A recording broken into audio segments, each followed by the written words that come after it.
Matter and Manner. This outline of a philosophy of modal individuation is of course far from exhaustive. It merely gives an indication of what the challenges to de-essentialize possible worlds entails. How to count beyond the single mode of existence of substance essence and become worthy of all other modes. How to finally break with the spell of being and the grammar of subjects and predicates, and what language to replace it with. Where to locate the origin of processes of individuation, or rather, how to activate and commune with them.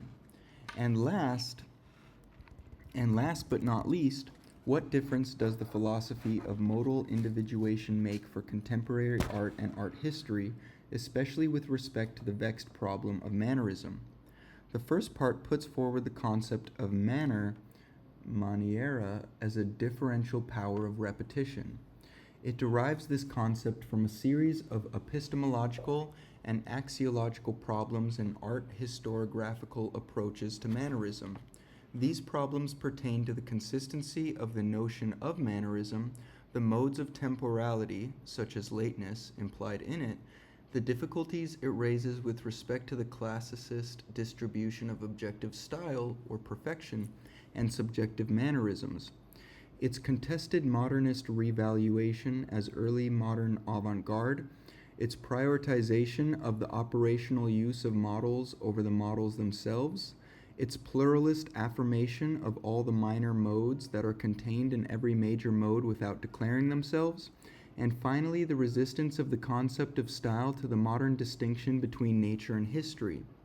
In following the course of these issues from mannerism as the object of art history toward mannerism as aesthetic fact, Chapter 1, and by developing a set of critical conceptual tools adequate to this fact, Chapter 2, the aim is to learn to perceive manneristically rather than to merely historicize mannerism differently.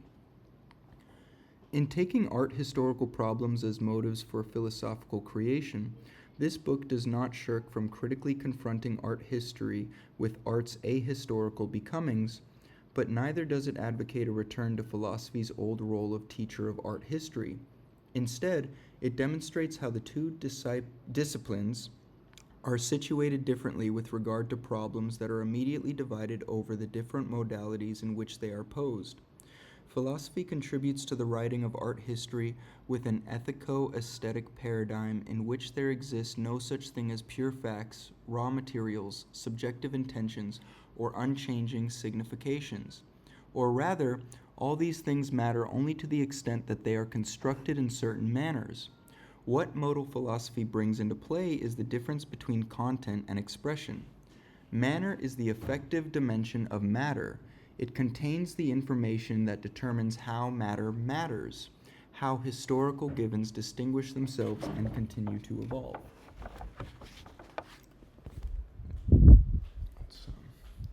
Want me to take it? Yeah. I got no comment. This resingularizing Brings it approach. back to your starting in the middle. Your idea of that it starts in the middle. Oh yeah. Sadly, when I read stuff, I'm so focused on reading that I sometimes miss the content of what I'm reading. Yeah, but that's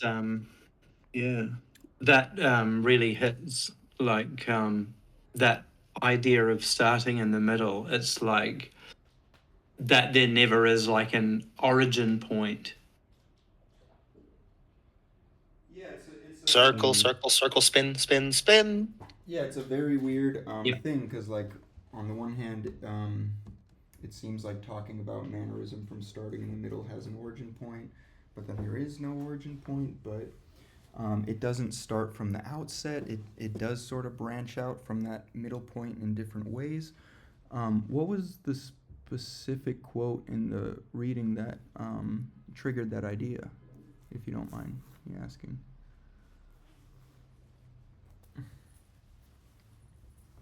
I'm not sure if it was a specific quote. I think it just came to you in the first reading. Oh yeah. I'm talking about like, was there a point in Matter and Manner where the middle aspect came about? Because there is that quote about mannerism starting from the middle in um, that like one page introduction or something. And I posted the quote a while ago. Let's see the middle. I'll just look that up. Whilst you're looking that up, I guess the thing that reminded me of that process as well is when, because I didn't really have too many comments, and this page is just talking about what they're going to talk about in the book. But when they talk about how the aim is to learn to perceive manneristically rather than to historicize mannerism differently. I guess on the one hand, when you're looking at it as art history, that is full of like objects, like a bucket of things that you just point towards and pull out and look at now, like a museum, right? When you go to a museum, you're not seeing these things in context. You're just perceiving individual objects, and then you can read about the history and then just move on to the next thing that takes your interest, rather than actually maybe experiencing a thing in situ. And so I understand why the guy is talking about actually the emphasis here isn't just going to be about me giving you like a more based history. It's actually we're going to be thinking about how we can take some of the ethics of mannerism and just consider and use those in the wild. Yeah. And if you think about going into a museum now where or an art gallery, they don't necessarily place the pieces of art chronologically.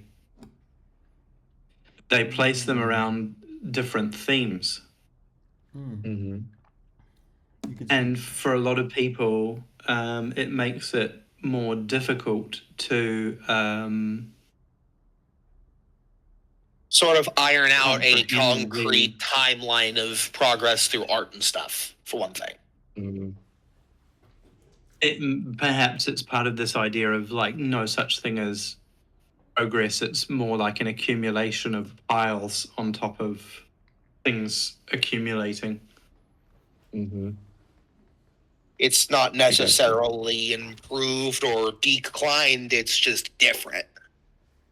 Yeah. So there is that that emphasis on. Oh, sorry. Go ahead. Oh, I was just gonna state that quote real quick. It was in the preface. Mannerism approaches things from the middle. It does not start from their identity or essence, but by following their multiple modes of existence. These are the immanent and operative forms, relationally constituted and forever incomplete, in which they become concrete. Yeah.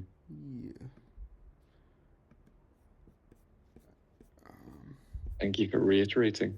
No worries. Yeah, I felt like that quote in the preface really did sum up mannerism fairly well, as like a maybe slightly reductionist summary, but still a very useful one. Yeah, I mean, reductionist as it may come across, it's a good introduction, right? I guess that's why they put it in the preface, baby. Thinking of it more as a process than like as a a historicized form which could be replicated now, I think is a pretty important distinction.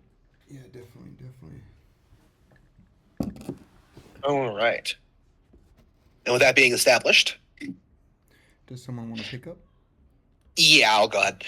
This resingularizing approach by way of iterative modes is also what gives philosophy its critical affinity with art. It entails an alternative interpretation of discrepancies between formal and iconographic features within an established collection of artists and works, and contributes to a queering or decolonization of the canon of Western art. At the same time, it provides a historical anchor point that resists the general loss of historiosity in the contemporary, which, in the increasingly desperate attempts at securing the future, threatens to render the past itself redundant, that is, to strip it of its potentiality. Thus, the main criterion of success in our endeavor lies in whether we can put forward a concept of manner that is adequate to what is irreducibly new to historical mannerism, and to the reverberations of this event that still constitute a potential for creation in the present. If, historically speaking, mannerism marks a veritable explosion of styles and practices, The systematic delimitation of aesthetics from other philosophical subdisciplines is also up for reconsideration. The formal rather than the real distinction between matter and manner comes together with the inseparability of ontology from ethics and aesthetics. For Bruno, to think means to learn to perceive the bonds, vincoli, that hold things together. Whether in magic, art, rhetoric, religion, or love, bonds are not so much explanatory as they are operations. They substantialize becomings into being. Put in a more Jamesian key, bonds are lived beliefs, since we experience them immediately, as produced by the consistency they produce in the very moment in which they produce it. Being itself does not exist outside of these multiple ethico-aesthetic modes of existence. Essentially pre-subjective, they are like signatures. They can never be entirely formalized but only repeated, and thus they come to be known only in accordance with singular terms. In order to account for this self-generating or binding quality of manners, the second part of this book pushes forward a new concept, secondness. Whereas mannerism always comes late with respect to an established situation, being second is also a condition of the new to the extent that it comes with a power of repetition that relates matter and manner non-comparatively. This can be illustrated with the following summary of the paradigm laid out by Lou Leroy, author of De la vicissitude ou vérité des choses. I don't know, man. I don't speak French. No worries. First moved by an outside force, the elements soon become causes of movement and agents of their own transformation. Engaged in constant internecine war, they mix and stir, creating bodies that are no sooner assembled than decomposed and recomposed differently. As a result, primal matter is variegated, according to the principle of variety, and protean by law of vicissitudes. I need to look up vicissitudes. Bear with me for just a second.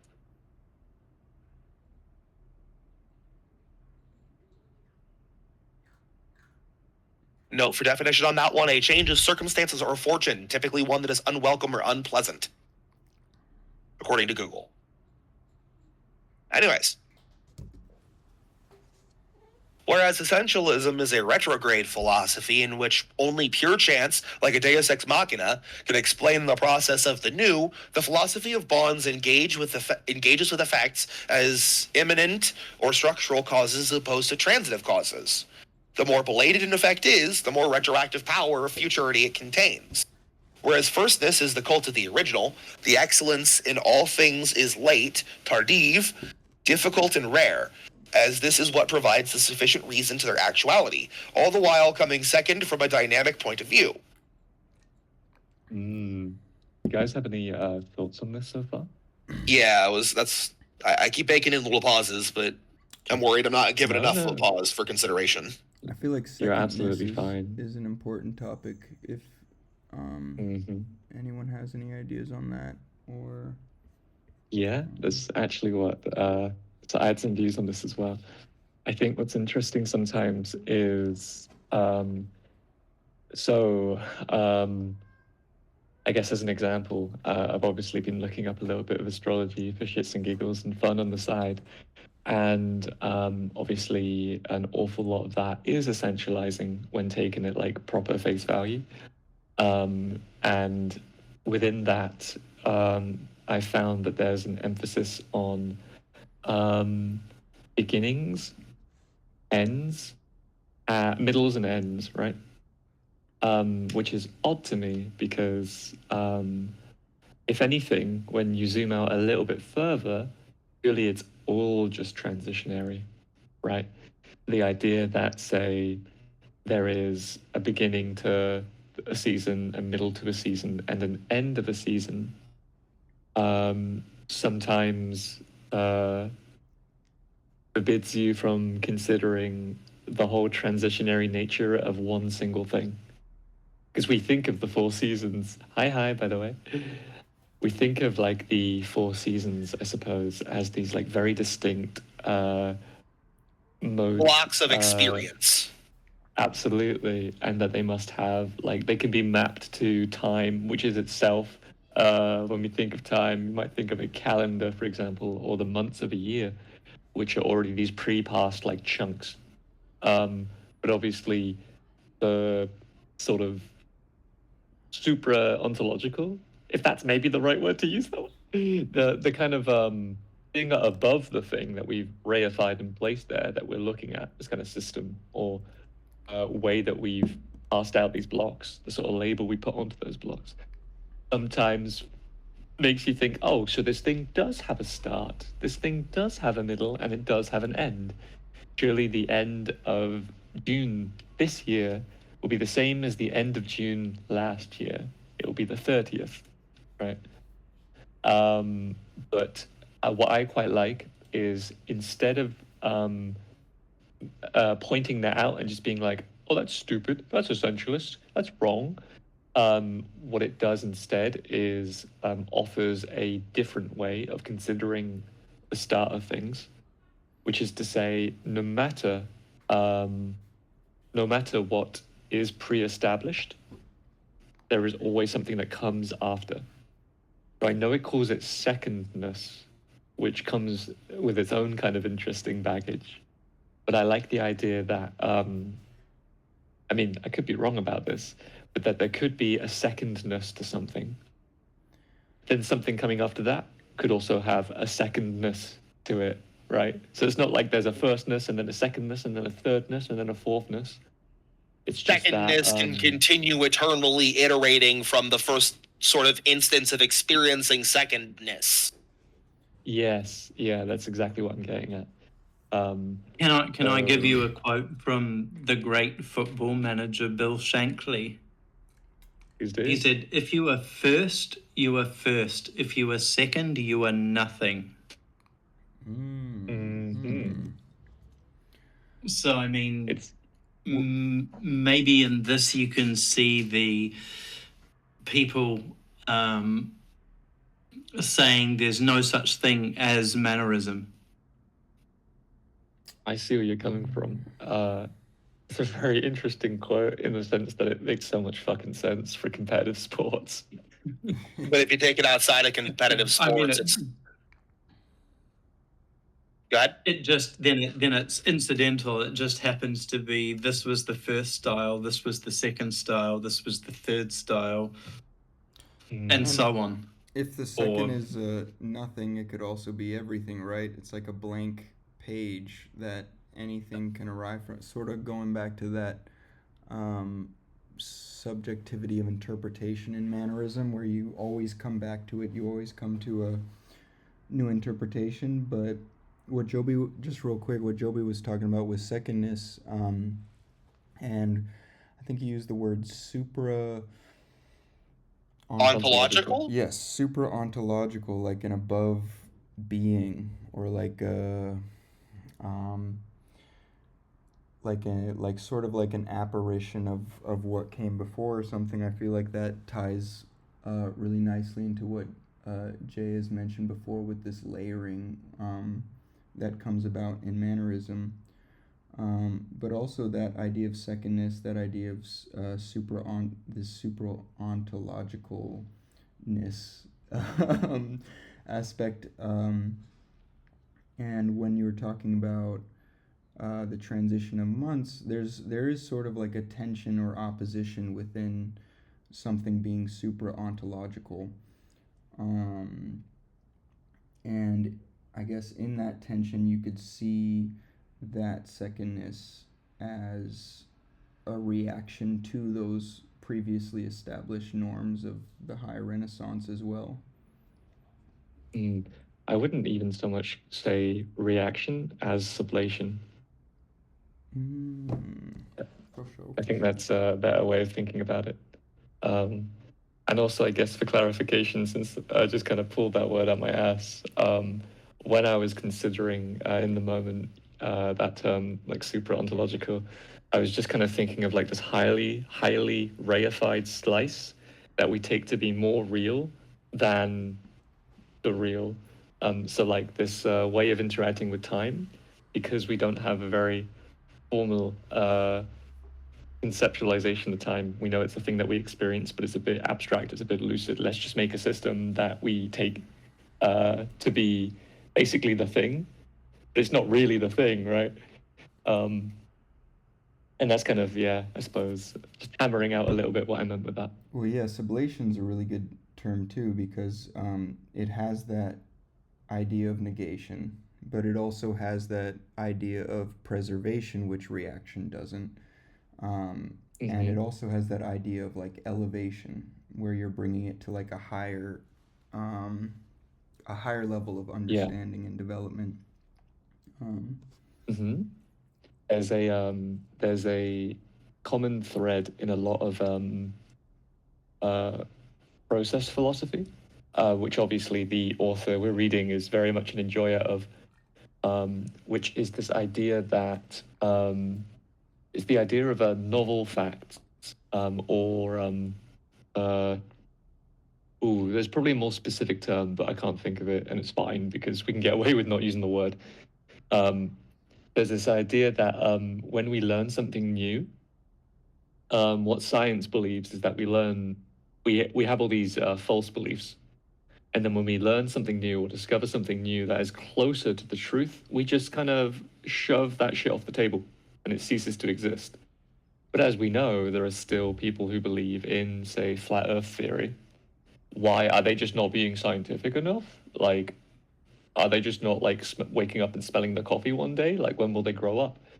But the point of process philosophy is not to denigrate one or the other or to say one is more true or less true. It's the idea that when we do come into new knowledge, we necessarily had to come from previous knowledge, right?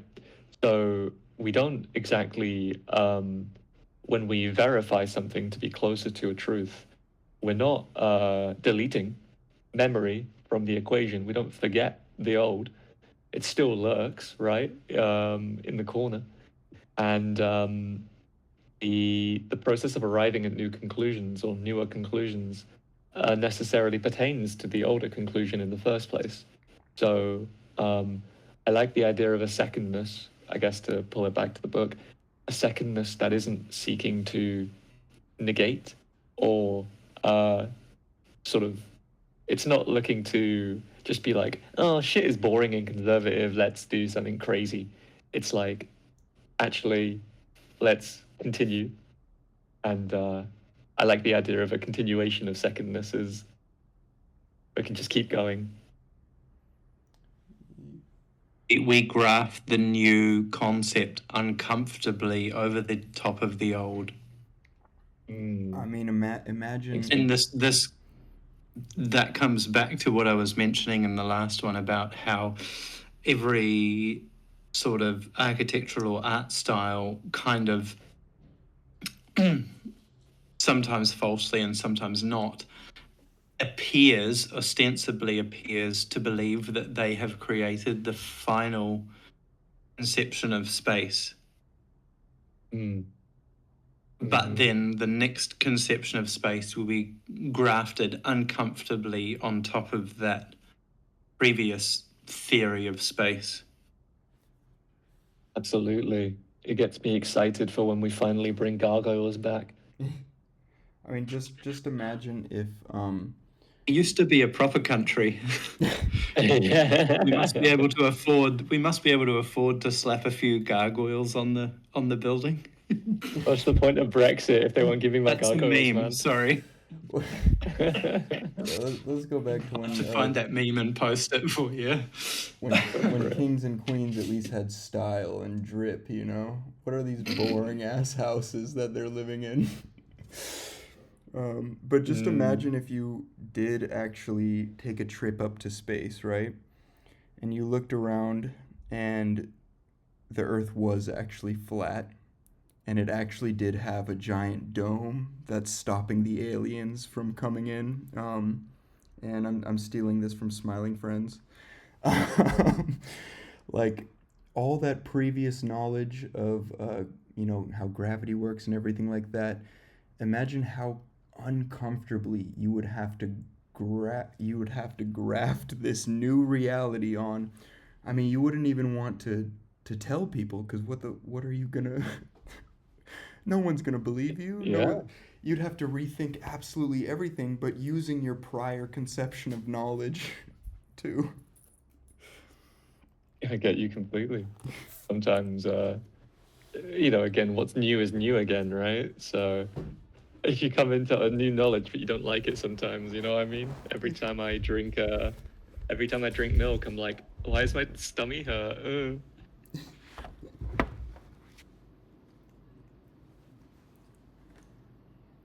I did have another thing I was going to bring up, but I can't remember it, so I'll drop it for now.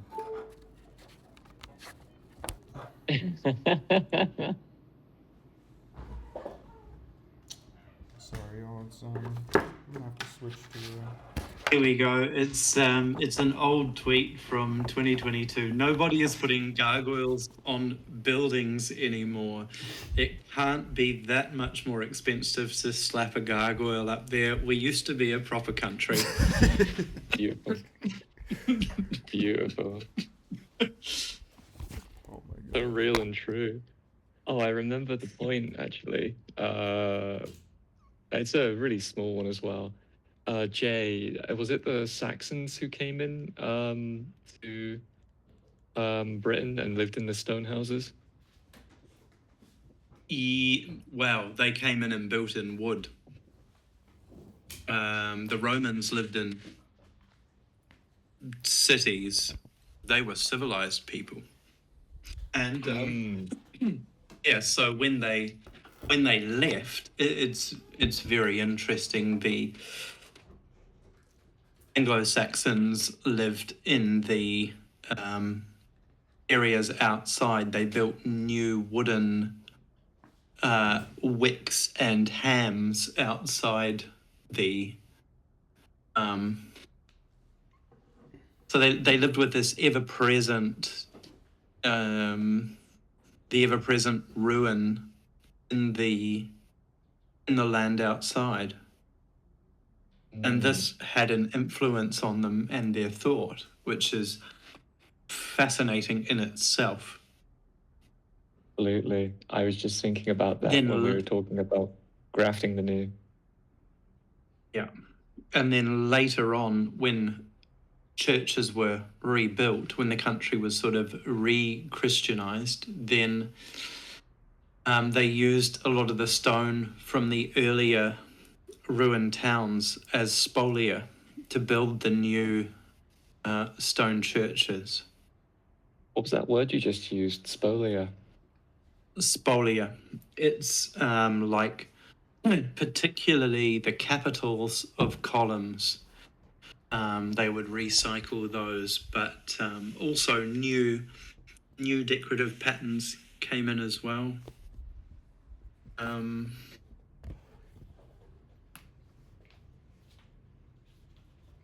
It's really interesting. I'll post it in the chat. See. Please do. The incessant march of time, baby.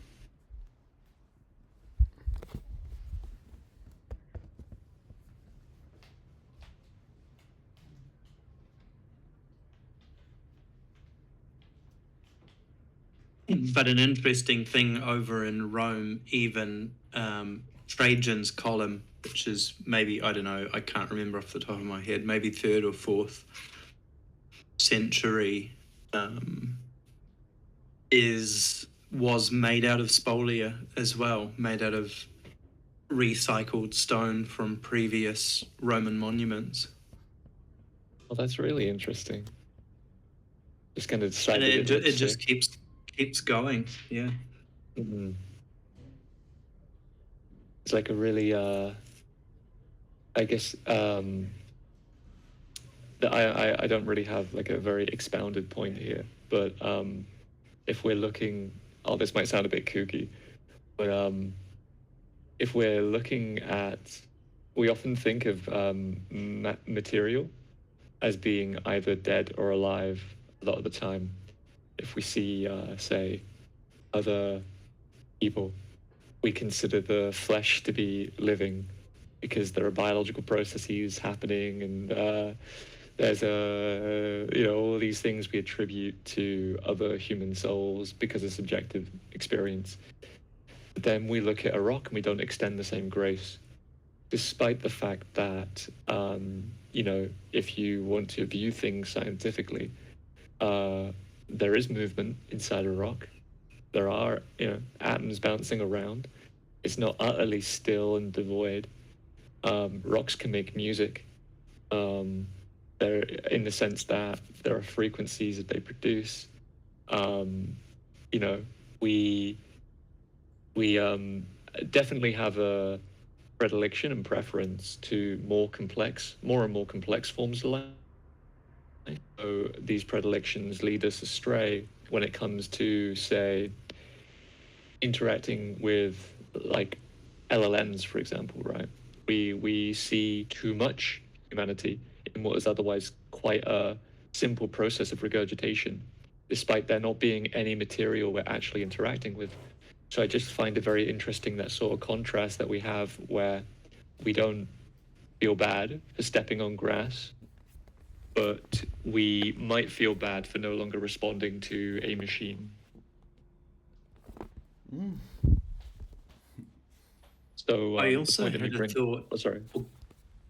Yeah, I was just going to go finish on. off that thought. Sorry. Yeah, finish The that point thought. of me, yeah, the point of me bringing that up was if there is such a, if one of the um, impulses that we have to something being conscious or otherwise is the fact that it must have a history and form memory.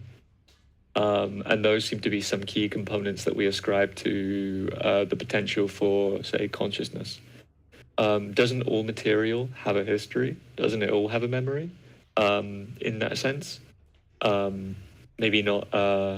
Maybe not a memory that we would like say is complex or even within the object itself.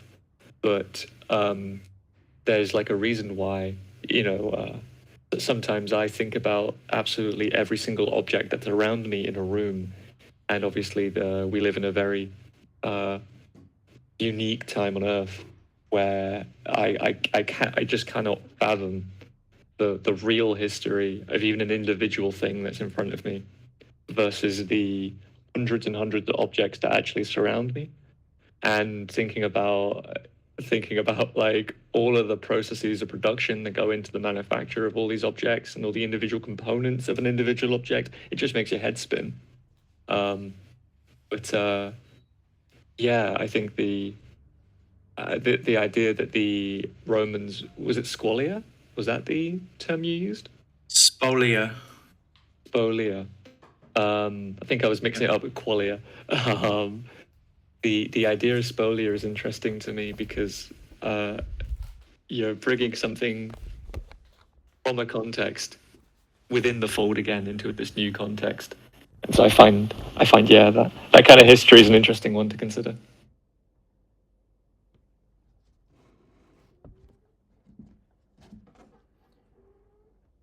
Okay. Welcome back. Thank you. Are you ready to pick back up with Oh, reading? the column. Last thing. The column is older. It is 2nd century, around the year 113 AD. Ooh. And I was also going. If anyone has any thoughts on Joby's thoughts, if you want to jump in now, because I have something slightly different.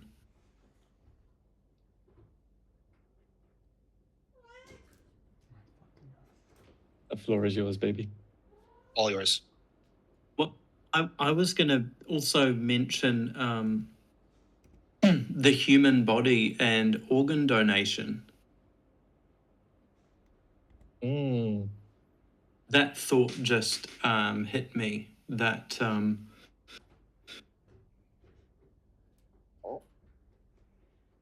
yeah. Is that a form of spolia? Oh, it kind of is, isn't it? It's interesting because there's a difficulty in organ donation in the sense that you need something that is still living, because there's like an expiration date on these things. You kind of need there's a very, I It guess. has to be compatible.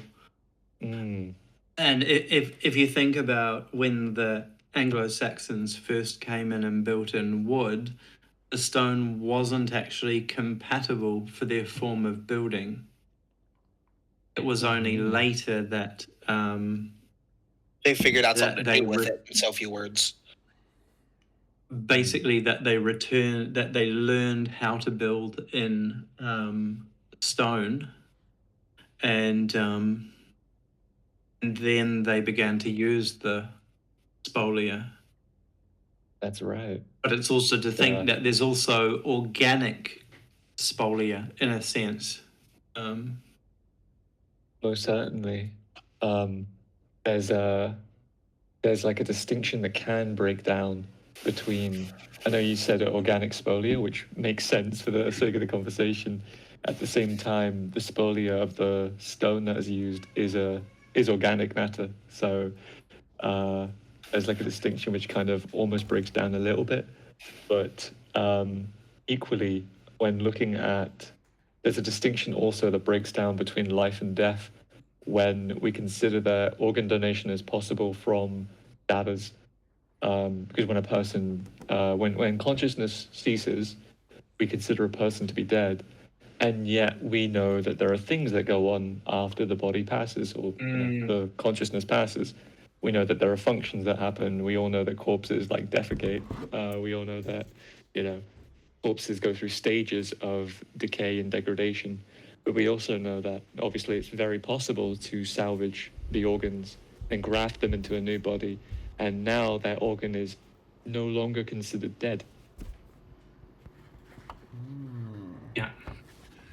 But, many ways in which the boundaries kind of are blurred. Get really fuzzy there in terms of when death actually happens. Mm-hmm. I mean, it's not that we're wrong necessarily, that when a person ceases to breathe and all their automatic functions kind of shut down, the brain withers and the soul leaves, or however you want to put it. When consciousness ceases, on the personal level, the world ceases, right? In the very same sense that when other people in your life die, the world remains. But when you die, there is nothing. There is no world anymore. The world does not remain. So from that very, very personal position, it makes sense that we extend that same grace to others, right? That when they die, there is no world for them anymore. So I don't think we're wrong in thinking that when consciousness ceases, there is a death that occurs, but it's not an entire death, right? It's not an entire death of everything that we consider of that person's body. So there really is so much more to us than we consider. 100%. So y'all were talking about spolia, right? Which is like when you're using previous architectural elements to create a new piece of architecture, right? Is it specifically for stone? Yeah, or is it sort of essentially materials? recycling. Something that's kind of interesting about that too is we could think of it in terms of Mannerist art, in terms of that like visually rich and varied layering that both the artwork and the architecture seem to do. Like Jay was mentioning that one building where you walk into it and there's a bunch of, was it like facades of older designs within the sort of it was stuccos. Did you say stuccos within that sort of building? Yeah, there is some pretty like wild architecture. Like what they do is they've taken the old column orders and they've set them like at kind of incorrect heights, like sort of lower down, like to show that these things can be moved and put somewhere else. Yeah. what was that house called? There's the Hagia Sophia. Is The Hagia Sophia shout out Civ 5. was originally, it's originally a Byzantine Orthodox cathedral, and then now today it is a mosque. So many of the things inside it are covered over the earlier Christian imagery is covered over by fabric, so that the Muslim worshippers don't see the earlier Catholic design, and some things are covered over with mosaic, with Islamic mosaic, like a lot of replacement of the older Catholic iconography. There's definitely like a certain. I find that What was that? interesting. What was that villa called? The Del Te or something in the text. Palazzo Del Te. That was it. Hang on. You see if I can get you some images of the inside. That'd be cool. Yeah, there's And a certain then, power and prestige in doing that too, right? Where you're reusing those Oh, for sure. significant and yet conquered structures in that building. For sure. It's the same. When I think of that, I also think, I mean, I don't think of that as being utterly malicious, but there is an unavoidable relationship there, right? Of quiet domination. But also there's a way more uglier, way darker comparison as well, I think of, which sickens me every time I think about it. But the way in which the US military name their aeroplanes after Native American, yeah. Conquered tribes. Yeah. Yeah. That shit disturbs me to no end. I feel it. As the resident American here, I can't help but feel kind of bad for thinking that some of the helicopters and stuff look really cool, though. Hey, I mean, that's kind of the point, right? I'm definitely military-industrial complex pilled just a little bit. It's, I mean, that's Hard to part of avoid. the propaganda, right? If you've ever been to, I'm forgetting that area in California, but it's a surf area, but sometimes they do air shows there where they have military planes do a bunch of tricks and stuff, and everyone comes Blue out Angels come to mind. I don't know the I airplane. want to say it's the Blue Angels. I don't know. I don't know. It's a bunch of different kind of military planes. I don't know the pilots or anything like that. But basically everyone comes out and you watch these military planes doing insane stunts. Like they might go really high up and then just go limp and just start spinning in all these different directions, and then like last minute just switch to just going its regular path. Sometimes they'll fly really low, so the like sound of those planes, it like reverberates through your body. And even if you're the most devout communist, there's a little bit of feeling of awe, and you start getting the sense that this is actually another aspect of U.S. propaganda that people don't talk about that much, because you can imagine if you're on the receiving end of those military planes, you are probably not getting feelings of awe. You're getting feelings of sheer awfulness and terror. Yeah, you're still getting a feeling of awe. It's just a different kind of awe at that point. It's awful, Yeah. which has that root Yeah, word it's not awe in awesome. it. It's awful. Which- There's actually a similar thing in the UK, oddly enough, despite not having the same kind of military nature, where we have air shows sometimes. Royal Air Force stuff. And Royal Air Force, right? And there's a particular group of planes called the Red Arrows, which have this like, their whole like unique selling point is they have this colored gas or colored like emissions that Smoke. are they're either all red or they're red, white, and blue. And that shit never interested me. Like, honest to God, it's there's a different energy entirely to that. But this is obviously purely anecdotal. I just was never autistic enough to give a fuck about planes, so it's very hard to kind of get the same feelings of like, or as you said, I just kind of see it as like a kind of just like a boring little soft tradition. I was gonna mention the power-oriented. Spitfire plane. It is like one of the finest pieces of Art Deco. Like if you look at it, it's the pure Art Deco aesthetic, and it's the sleek killing machine. Absolutely. The I'll have to post one. I mean, it's not really Mannerist in its style, but again, just run that shit through Mid-Journey. Speaking on propaganda a bit more widely, actually, I found it very odd at some point in my life that if I had not played video games as a kid, I would know nothing about guns.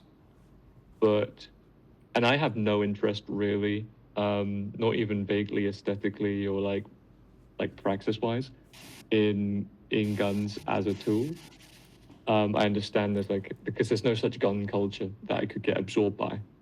And yet, I remember going through school and airsoft was like a huge interest to so many people. And they had only really been opened up to that hobby through playing Call of Duty, which I also played.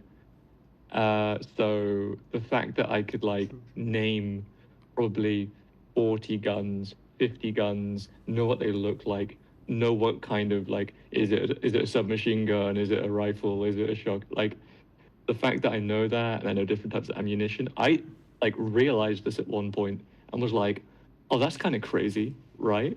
It's just a bunch of knowledge that's been imparted through me without my consent, right? This also became apparent when I realized like a shit ton of kids are playing Fortnite, which is like not a problem at all. Like there's nothing wrong with that in and of itself.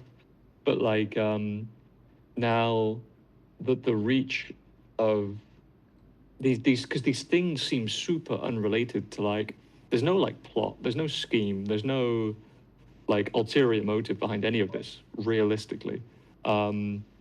It's just exposure to real elements of the world through more and more like abstracted forms. And the same, like I said, I wasn't really into airsoft, and I'm also like not as an extension into other things. And yet there's still like a level to which it got to me, if that makes sense, right? Because I enjoy playing, I enjoy playing games. So there's a level to which that exposure happens. And I understand as well that with like Fortnite, there's just a even lower level to which that exposure happens now. Yeah, slightly less detail at that point. On the one hand, there's part of me that wants to be like there's two conflicting thoughts going on in my head. On the one hand, there is the recognition of like hitting the knowledge threshold of realizing you don't know anything about a category. And I feel like the average person's understanding of firearms from video games would be well short of that. But on the other hand, it's I also find myself thinking about a similar comparison to be had in terms of like medieval stuff in general, and then a lesser scope of video games, but video games in general. All forms of that happens. It's really interesting. Completely. I know what you mean. I know that if I would be heavily outside my weight class if we were to start talking about guns, and yet it's like the mere fact that I know what kind of weapon a .22 LR should, take is kind of just fucking nuts to me. Yeah, especially considering your daily life doesn't really give you much cause to have that aside from having played video games. 100%. I think, just the propaganda goes wide and deep. It does. I'll be 2 seconds. faux show. There was one idea with the spolia, because I know I mentioned that it part of it is that you're sort of conquering, but there is also a sort of respect in spolia where you, and a continuity, like we were sort of mentioning maybe a little bit with the secondness, where in spolia there is a certain signification of respect for that tradition while simultaneously transforming it to serve an entirely new purpose. And yet there's also that theme of conquering. It kind of has the same energy as like the various instances of beliefs where some sort of spiritual component of a given animal that is eaten is carried over through you in the process of eating that animal. Because that crops up in like this might just be me being entirely having the media informing my perspective on this, but like if I'm not mistaken, there's a couple of different instances of that up in Northern Europe especially. There's several different instances of that throughout the Americas. I wouldn't be surprised if it's frankly everywhere, but that sort of same thing carrying on in the form of reusing ornamental stone from a given building, where like a spirit of it is still carried on that way. Yeah, and I mean, or am I completely off target here?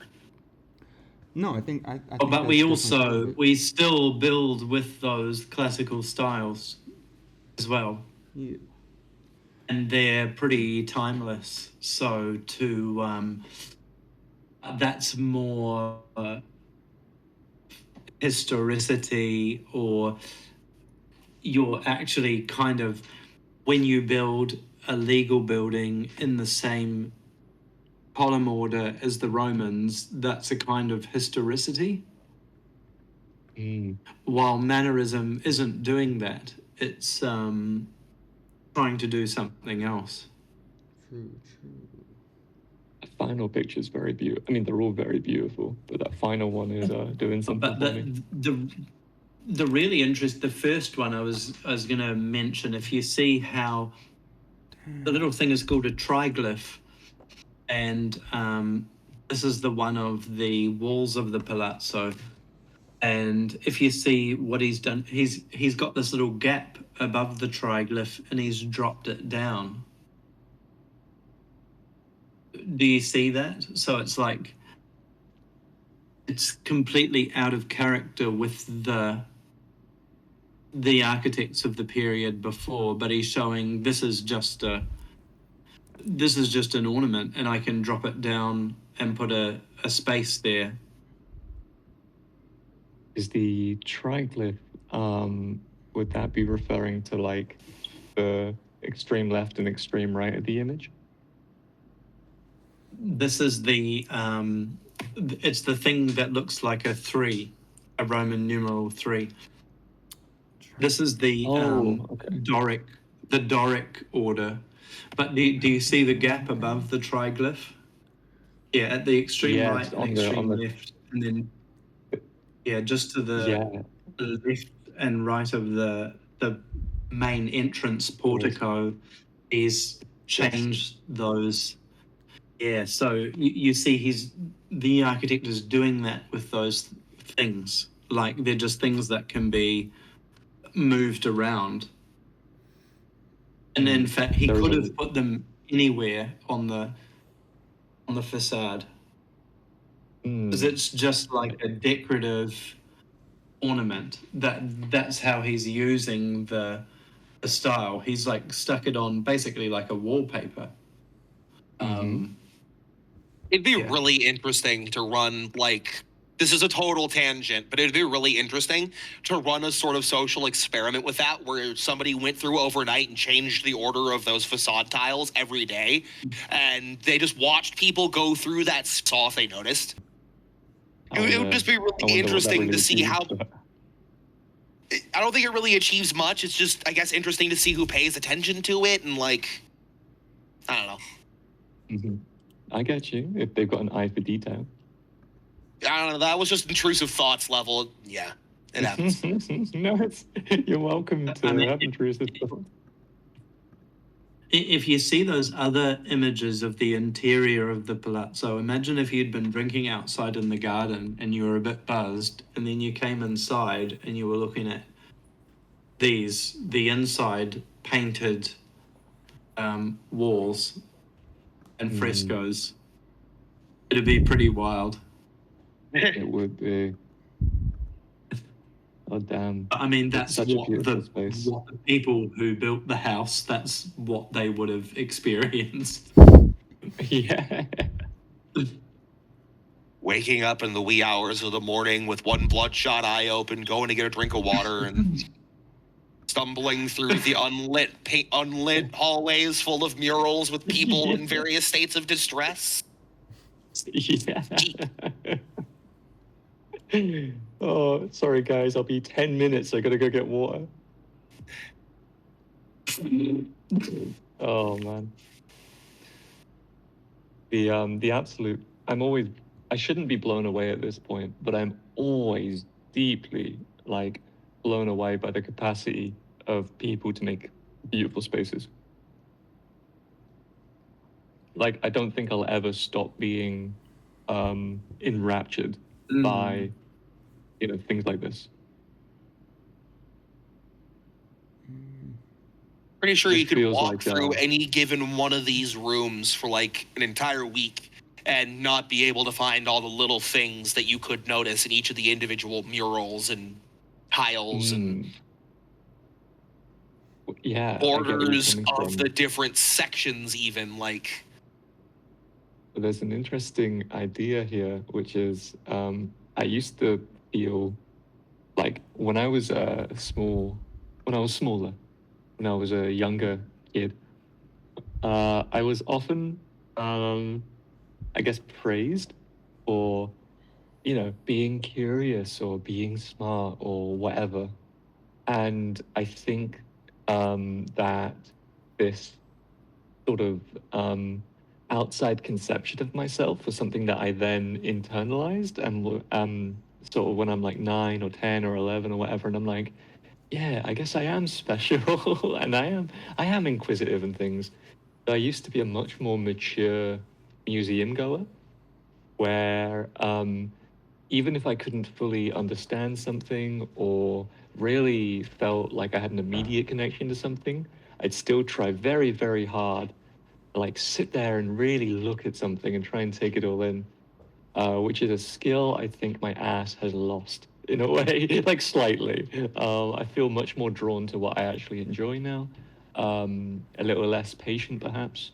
But these are all like up in the air, right?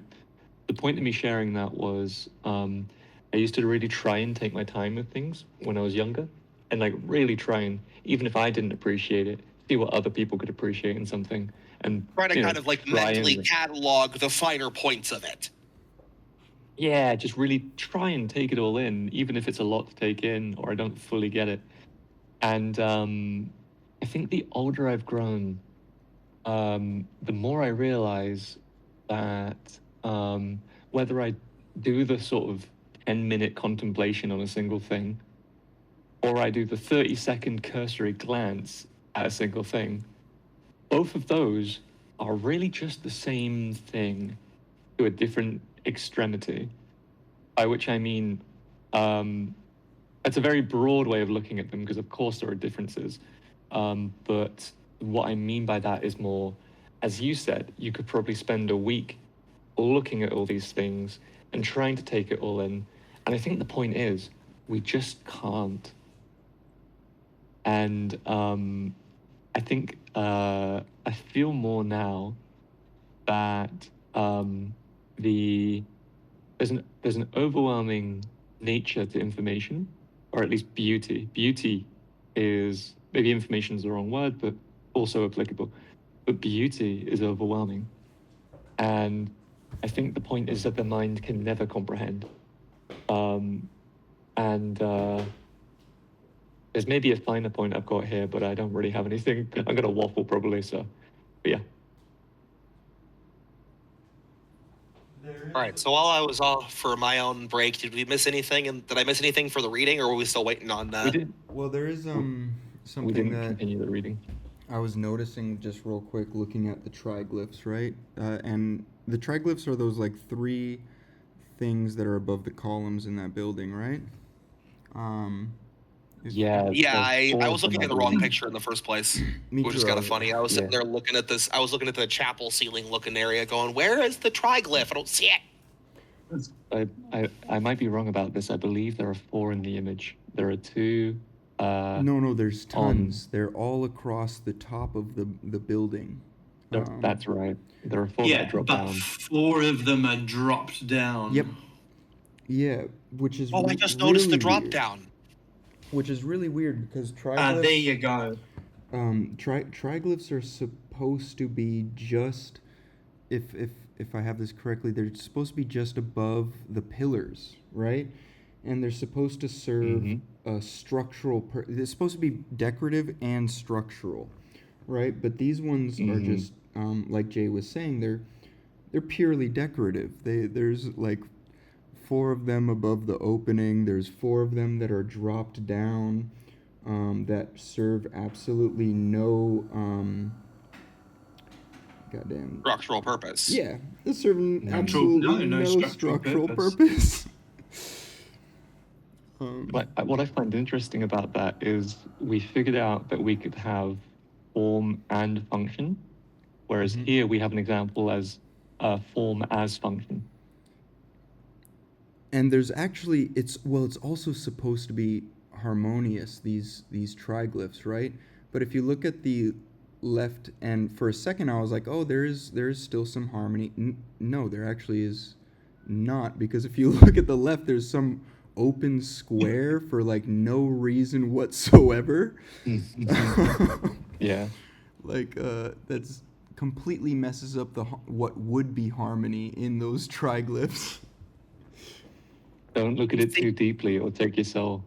If they could just walk out there with a really big stick and push the triglyphs up into place, then they could fix it. Well, I mean, even if you had the drop down triglyphs, right? If that square right on the right side of the leftmost dropped down triglyph, if that wasn't there, you would have harmony. But because that's there is no harmony in these triglyphs. Yeah. I don't know. I like to think that postmodern architects really like to piss off people with OCD. It's the I can hear it. Neo-Greek architectural equivalent of a broken window. It just bugs me. I think it's great. Yeah, it's beautiful.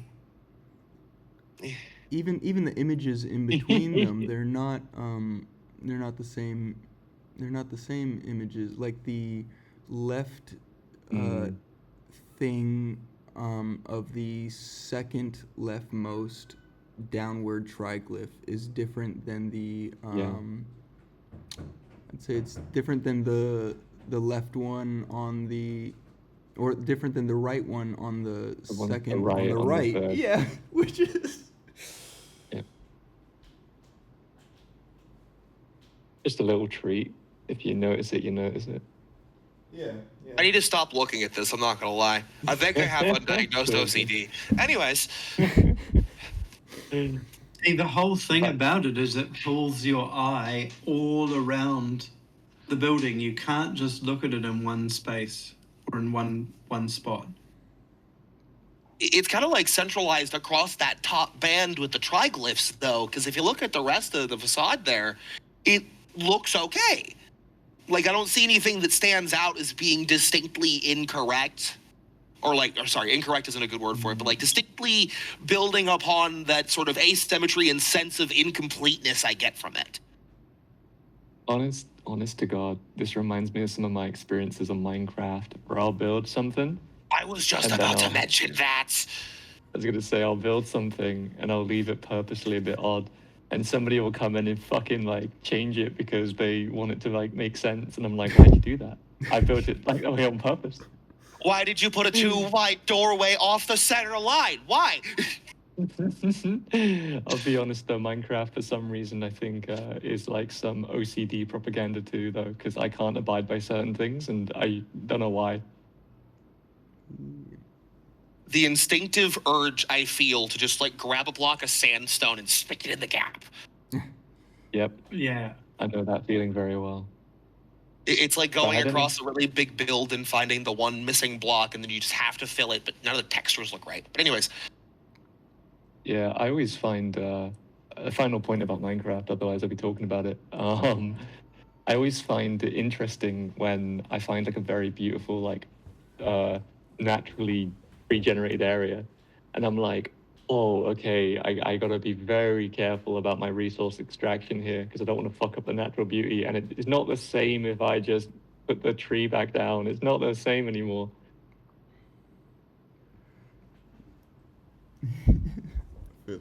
Y'all down to I was gonna say you could actually prank Wikipedia by photoshopping the fill in that square with the same correct square from the other side, and re-upload it to Wikipedia as the image of the building, and see how long it takes for someone to say, "Hey, that's not the facade. Someone's fucked with it." Literally use one of those magic eraser tools, one of those like tools where they get like a video, one of those AI tools that like fill in the gaps. Just do that. See what the machine spits out, man. y'all down to Yeah. continue reading on this Absolutely. I don't mind continuing for a bit if you guys want. show? We're on In Fact, right? Yep. 118? Yep. Okie dokie. All right. Who hasn't read yet? I haven't read yet. Obi. I'll go ahead. I'll take a couple paragraphs. On. In fact, every individuation involves both matter, efficient causes, and a manner, a final cause. As Raymond Royer argues, bonds, liaisons, are created in the improvisation upon a theme, the absolute form or virtual task of the event, its pure being together, which is like a dominant aspiration or recurring problem within a physical aggregate that remains poised for further relaying. Between matter and idea comes manner. A horse is not material organic tissue plus the idea of horse. The horse is a horse because it horses, on the condition that we do not conflate classes of being and modes of existence.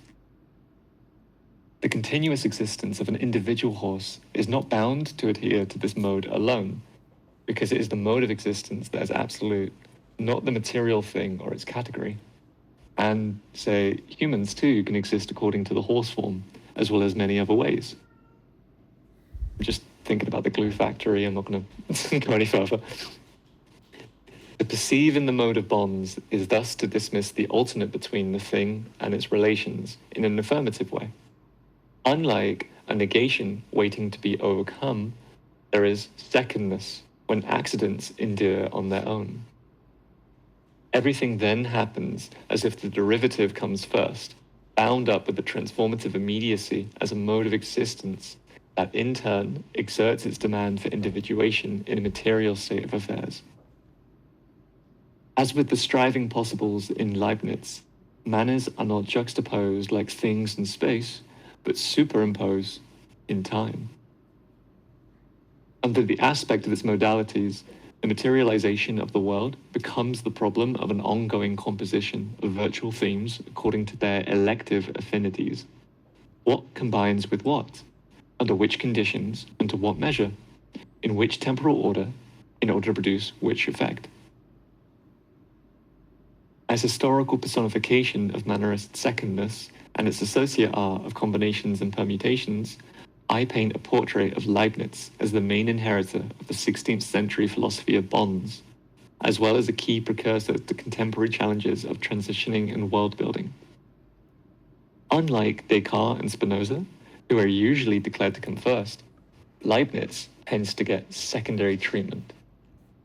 His work has often been read against the background of the Baroque, and thus as constituting a reconstruction of the old world at the threshold of the new. The purpose here is to demonstrate that his revisionism is nonetheless driven by the Mannerist revolution, of which, arriving late on the scene, it provides the most systematic account. His radical decentering of divine determination in a general theory of repetition, the separation of subject and predicate implied by the operative understanding of being as grounded in exigency, theory of self-determining yet objectively conforming monads, his disjunctive synthesis between bodies and souls, the notions of secondary matter and derivative forces that define corporeal forms, and his vivid diplomatic language of concepts and precepts or percepts, all serve to navigate possible worlds and minor perspectives with the aim of making them more coherent. In taking this practical task, which is also our own, as its starting point, Chapter 3 reconstructs Leibniz's attempt to provide a real definition of modal individuation. This already implies that we must be careful not to read Leibniz as a theoretical philosopher alone. The ultimate criterion of coherence does not lie in the perfect consistency between principles, perhaps least of all in theory of pre-established substances that has become known as the monadology. In practice, his philosophy excludes the possibility of any a priori model and demonstrates that thought knows no economy, only an ecology. His swaying between classical substantialism and modern modalism is marked precisely by the pervading intuition of an incompleteness or contingency at the heart of the world system. It leads him to a perversion of the old scholastic notion of degrees of perfection in the form of a play of versions, insofar as each principle, hyperbole, detour, compromise, and invention technically functions as an irreducible enrichment of all the others, and thus as exemplary step toward the perfection of the best of all possible worlds. There was something, actually, I'd like to know, but I need to go take a little peek back. Horses inorganic? The thingness. No, that was the glue factory joke. I already made that. I don't remember. Bronies. No, not quite. Was it in this book that it They- said they be something horses. like a horse? Is that about the Rainbow Factory? It was like a, Go ahead, Brett. a horse, horses, a person, persons, or is that another book that relates to this? I don't know. Well, obviously all of the concept work is originally from A Thousand Plateaus, but I believe in this book earlier there was a sentence where they did the peopling stuff. They did You are mention right. the idea of the horse doing horse within this section here we just read. Yeah, the horse. Like, horses is the true. horses- There's a horse because it horses. Yes. Yeah. The I act believe of what you might be doing horse things. What you might be remembering, Brad, is in an earlier part where it talks about hexaity, which is a couple of pages at the end of what we read last week. Okay. Something like that. Yeah, I suppose the idea that a thing is not a thing because we gave it a name, in the same way that you were given a name far before you were here, right? Surprised his actual birthday today. Sorry, Yeah, give me a sec. Like, no worries, you take your time. When your parents came together and were like, we're gonna have a child named Bread, you probably weren't here, right? Or, I mean, there are examples of people not getting names until after they're born, right? They're born and then parents sort of look at the face and be like, this name feels right. So the naming of a thing doesn't give it its quality. However, the name is kind of not unimportant, right? Yeah. True. Yeah. True. I'll wait for you guys actually mind if I continue reading? I'll just wait for Velocity to get back. Yeah. Sorry about that. No worries. Real there life anything else, happens sometimes without our consent. Completely. If only we could be disembodied eyes. Yes. Yeah, that's also the reason why I have to head off now. So, Oh, no worries, appreciate baby. guys Thank for you for the- making it. Mm, Yeah, it's lovely to have you. Thanks for. Oh well. You didn't get your goodbye in time. Such is life. That's all right. You'll get your goodbyes in the future. It's all good. Yeep. you're saying, what if we could all be like an all-seeing eye? There's a crazy quote by Emerson that I haven't really been able to hack yet. Trying to dissect it and take it apart. Let's see if I can find it, or if I could remember it. Actually, you know what? Feel free to keep saying whatever. You keep hunting for that if you'd like. I'll do one. I'll give one more point on the even though it was a throwaway comment, the disembodied eye thing. I've obviously I think like most people always wondered like what would it be like to not have a body but to be like the spirit in your dreams. You know what I mean? Spirit in your dreams that floats around and sees things and can do anything. But at the same time, I know that any realistic notion of that thought is not impossible because not impossible in the sense that, well, we don't have the technology to achieve that, it won't be possible. But impossible insofar as, well, you can't possess the functions of your body, which is to say sight, feeling, thought, mind, all these senses, without having the relation that you have to your body in the first place, right?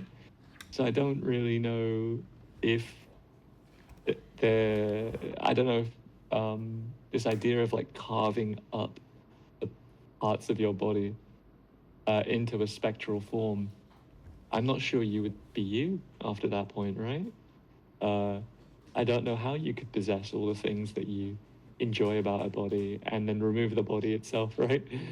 That's kind of my whole shtick against transhumanism in general. So I found the quote There's like a about the eyeball. Oh, sorry. Keep going. Before. no. I pretty much said it. There's like I guess the final thing I was gonna say was like very much a ship of Theseus thing, right? Like involved with transhumanism, but that's fucking different topic altogether. Yeah, there's so on the eyeball, like if only we were all eyeballs. There's a super awesome quote by Emerson. Standing on the bare ground, my head bathed by the blithe air and uplifted into infinite space, all mean egotism vanishes. I become a transparent eyeball. I am nothing. I see all. The currents of the universal being circulate through me. I am part or particle of God. It's probably one of the harder transcendentalist quotes to hack, but yeah, geez, there's a lot going on there. We can talk about it after the group if you want. I love the specifically the part where it's like, I am nothing. I see all. yeah, right. It's Yeah. I'm not quite sure. I'm not quite sure what it means at all. It's all right. You don't have to. It just gives an effect, clearly enough for you to go hunt it down and share it. The first thing that comes to mind for me, just continuing in this aside here for a little bit, at least on my part, the sort of I am nothing, I see everything could be referencing a sort of like ditching of your own ego and emphasis on perception of yourself to sort of perceive what's happening in the world around you more like holistically, I guess would be a good word for what I'm thinking there. Like, Sure. but that's just me. That's me pontificating. So What we can do. No, I don't think there's a wrong reading of it. transcendentalist Yes. bullshit. I'm just kidding. Well, I'm not really a fan of transcendentalism either, but like, let the girlies spit, right? It's pretty hard to actually peg transcendentalism down to like this is what, or at least if you're talking about my knowledge is really only 19th century American transcendentalism, so I can't really speak on anything else. But even in that like very particular and more narrow lens, it's pretty hard to peg transcendentalism down to this thing, to the point where I just sort of start relying on semantic arguments and relying on the definition of what transcendental means and stuff. But once you start really getting into the thick of it, you find a lot of contradicting ideas in the specifics of it. And the only way to really say that this is definitely what transcendentalism is would be to take a very broad picture, and something that sort of reduces it to something that doesn't get at the intricacies and complexities of it all. Sure, I'm very much in the same boat, in the sense that I've not read much like much primary reading on transcendentalism. I've not read anything from the horse's mouth. However, obviously, the quote you shared is very good, and makes me think, oh man, maybe I've been keeping myself away from some good shit.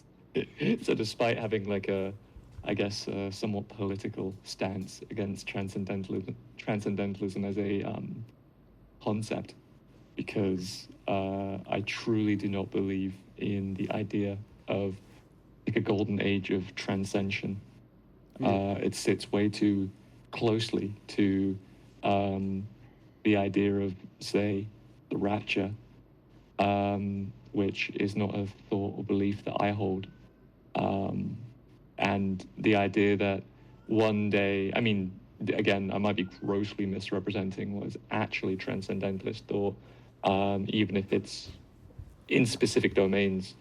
In my mind, I believe that the common theme of transcendentalism is that the body is weak, the spirit is strong. That in itself is not the most horrific shit you'll ever hear. It does lead to some wild theorizations, and ultimately the abandonment of the body, which, because again, I could be misinterpreting this here, or painting with too broad a stroke or whatever, but there's this idea that the body is, say, the flesh is materialist, right? If you're concerned about the body too much, this will lead you to dogma. Material is not all there is. And when I put it that way, it actually sounds kind of close to some of the things I believe.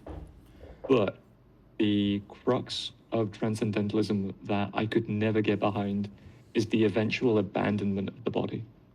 Because, well, the body is all that is possible, or at least, in the very least, I don't believe that there is a form of splitting. I mean, if you're making a distinction between mind and body, then we're getting trapped in dualist thought in the first place. But even if we make this distinction and believe it to be true, the idea that the spirit can like move on from the body and all this stuff, I'm much more of the one mind idea, right? One mind, one body, it's all the same thing, right? Your thoughts are not purely in your brain, your heart, your emotions are not purely in your heart, right? All this stuff. We are dominated by many systems. I'm always in awe of how much my gut controls me. Not in the sense where I'm like, oh, I'm hungry, but in the sense where it's like, the idea that I believe something upwards of 60%, 70% of all of our serotonin activity occurs in the gut.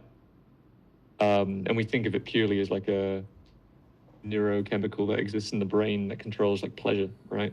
But the fact that all that activity is happening down there, it has a mind of its. I just think my body has a mind of its own that I cannot get around, right? There really is. I really don't privilege the sort of egoistic part of me that I say is I, because I am being carried through life, whether I want to or not, by so many other invisible systems inside me. If that makes sense, right? No, that does. So I believe that ditching, yeah, Emerson's really spiritual. If you want a more material transcendentalist, you might want to look at Thoreau. You were mentioning how we're often controlled by our gut. In that case, you might want to check out Louisa Alcott's Moods, which made me think of the question, to what extent are moods transcendental, right? Like, to what extent do we actually have control over our moods, or do we have to just submit to it? Personally, my favorite is more so Thoreau, because he can get pretty radical at times. His text on civil disobedience is a really good one. But as you brought up, there is sort of a individual emphasis on the resistance, which I think later on they started to understand wouldn't be enough. And then shortly after transcendentalism, you had the Civil War, which maybe shook things up a bit. And then after that, you get a lot of realism, maybe. That's right. But this is real tangential off Mannerism, so I'm sorry, Jay. It depends what you mean by transcendentalism, doesn't it? Yeah. Truly. Yeah. Transcendental, do you mean like you overcome something to become a better person, or a better Well, thing? this is not Kantian transcendentalism. That's right. Or is it, This is it is, something that you can't overcome, that is something you just gotta accept? There's actually, there's a link. In England at the time of the American Transcendental Movement, it was known as Romanticism. So Transcendentalism in the U.S. in like that same time period it was just basically the Romantic movement in the Americas. But at the same time, there is a thread though to Kantian sort of Kant notions of was transcendentalism. real big influence for the American transcendentalists. Yeah, it's all related. It's just like in the Americas, though, like you see, like people like Whitman, Thoreau, everyone else you mentioned too, Brad. Like they all were like these. It was very much a practical grounding of this sort of Kantian philosophy and this notion of like noumena and things like that, situated within an arts movement, specifically more often than not poetry. So that's just anyway. Yeah. But it was what you Brits would have called romanticism. Like they used to sell give funny names. Civil battles, like full on. Like I grew up near Gettysburg, like one of the biggest battles in the Civil War, like a turning point in the war, and there were people who bought tickets and ate lunch while like 14-year-olds died and shot each other and shit. Fucking hell! I mean, we haven't really moved past it. But like, how romantic does that sound? Like in the sense of the romanticism, because that's like the point, Yeah, because like that's something the Romantics would have easily done. I've got much more of a stomach for people the Victorian ideal of eating lunch in a graveyard. That one's a lot more easier to stomach. No, I agree. But I just mean like it's the same sort of notion, if that makes sense. Completely. We're doing it right now. We're eating lunch in a graveyard right now. There, Yeah, I agree with you, man. Yeah. It's Oh, just the whole thing is just sorry. there's No, so many that's layers great. to it. It's absurd. I don't It remember who is. mentioned this idea. It's some famous thinker, but they expressed Earth as like some as like continually growing with like the decomposition of what came before, like the outer crust of it. And ever since I read that, I can't really unsee it, you know. Like all the It's dead such a bodies good just thought too. add to the layer of the earth, you know. And I don't know. That thought is Real. absolute fire. That is amazing thought. Right. What I like about it as well is obviously no matter how much we like to call ourselves not anthropocentric, there is a level of anthropocentrism to all of us, right? Of course, we are to many degrees because we love to read books. We love to listen to people. We like to have relations, right? It makes sense that there's going to be this level of viewing the world through the eyes that we were gifted. And at the same time, anytime I attempt to think outside myself or take like a more, say, uh, genealogical view, is kind of a window of historicizing the world that goes way before people were even crawling around. Even to a degree for like other animals and dinosaurs and such roaming the earth. Even way before all of this, when there wasn't anything that we might even deem conscious to our precepts of consciousness. I just think about how nature is all one thing. The sort of growing and dying of forests, the eruption of life in forms that we are on a scale we can't fathom. Like it's just all one big thing, baby.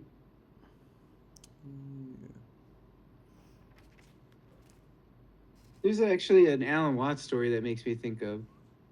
So I heard you guys talking about like I've Made had a me think migraine. of William Burroughs' Dinosaurs. Ah. I've been listening along. I've had a migraine most of the day, so I appreciate it. Like just tuning in, Yes. everyone talking. But I'm reminded of the Alan Watts story where he talks about how we often misconceive of time. So like if we're like we're looking through a fence and we see a snake go by a hole in the fence, we will see its head, then its body, then like, ostensibly what we would call the tail. And so we would think that, well, first goes the head, then the body, then the tail. But the reality is the only reason we view it that way is because we're blinded by the fence. So if we get rid of that fence, then suddenly we're confronted with the truth that there's no head, then the body, then the tail. It's just this big thing that's in constant connection and movement. Oh. It can't be separated. So like Ooh. in this way, we misunderstand time, we misunderstand material, we misunderstand, all kinds of shit because we're constantly blinding ourselves. Anyway, No, I love Oh, that. I'm yeah, I totally love going to that read one. William Burroughs' Dinosaurs, like Or either at read the it on end a of this Wednesday. reading or no, at the end of this reading, that one Okay. works too. Yeah, because I know because which one. it is so relevant here. Like it needs to be read. There's Absolutely Absolutely. fair. two lines. Somebody needs to do it, and I salute you for making the sacrifice. There's two lines relating to what Joby said from Whitman. One is, "I will effuse egotism and show it underlying all, and I will be the bard of personality." And then, like, a little later, kind of contradicting that entirely, because that's what Whitman does a lot.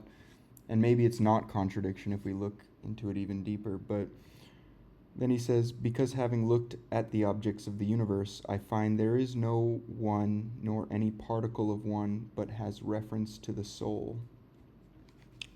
Was somebody asking to see the soul? See your own shape and countenance, person, substances, beasts, the trees, the running rivers, the rocks and sands. Yeah, but all very beautiful.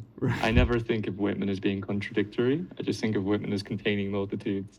Yeah, that's a much better way to look at it too, to be honest. I think that um, this is maybe touching on a conversation we've had before, where we sort of talk about like the cognitive dissonance involved in like lots of things, and how like when we encounter cognitive dissonance, it's because there's like a disjunct between maybe our thoughts and our actions or something. And cognitive dissonance is never really fully, because it's a process, it's not a thing that just occurs in the moment. It's kind of a constant, I was going to say threat. It's not threatening, but it's like it is always available as a process to occur to us. But there's a negative connotation to cognitive dissonance a lot of the time. I mean, I don't know if that's ultimately true, if you guys also feel that way, but I've always sort of considered cognitive dissonance to have like it only occurs in moments of stress or in moments of rupture. Um, and but I'm now reconsidering that whole sort of the whole idea that it's only cognitive dissonance that dominates. And I'm more thinking maybe there just are multitudes to us which can't be rationalized away. Like it's not that we're just a process of all these conflicting thoughts and ideas, and that we just need to like dissonance ourselves into a good thought. It's more maybe there's just like a bunch of shit inside us that is bubbling to the surface, and we just Hello, Joe, be you there? hello. Oh, Cut okay. off. Oh, there for sorry, a did I second. disconnect? You cut off for a second. Oh, I apologize. You're talking about cognitive Yeah, Last just two to summarize words what I I said. heard. The last two words I heard were "we just," and then it cut off. Oh, damn, well, that's not descriptive. I know, I'll right? just summarize. It's okay. I'll just summarize what I said. I used to think of cognitive dissonance as like, because there's like a negative connotation to cognitive dissonance. We have all these ideas that we can just like, cognitively dissociate into better and more rational thought, essentially. But I'm now more thinking that actually it's probably closer to say that cognitive dissonance is just a process, and that actually we all just contain multitudes that are constantly bubbling to the surface, and the fact that our minds can't rationalize that is not a problem at all. Yeah, there is a transcendentalist, 19th century, again, I only know 19th century American transcendentalist. So if I ever say transcendentalist, it's one of those ones. That's just in parentheses there permanently. Yeah, yep. But there's one of those transcendentalists, they said something like, if I'm a hypocrite, so be it. Yeah. Which I think gets at this notion correctly. I mean, and in a more in a way that like relates to all of us and less edgelordy, like it's pretty hard to live up to the standards that we may set for ourselves all the time. So it's Yeah. kind of natural Yeah. to be a hypocrite to one degree or another. Absolutely. We have like a weird and tenuous relationship to the truth, and feel like, because obviously it's a good thing to be as truthful as you can, right? You want to be as honest and open as possible. The point is not to deceive. The point is not to obscure. The point is not to, lie and cheat the game. But also in being truthful and open, I think it's truthful to say that like we're not always going to be truthful to a degree. As in, I suppose like a more substantial way of saying that would be, um, I'm not lying if I share something in earnest and then figure out something new or there's more to it. We're just kind of stumbling into more and more things about ourselves. There's a difference between being incorrect and lying. Yeah, for certain, for certain.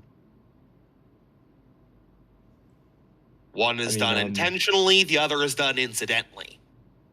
I don't mean to apologize you, but as somebody who experiences autism, you have a Oh, this is kind of pathological, so I'm very sorry.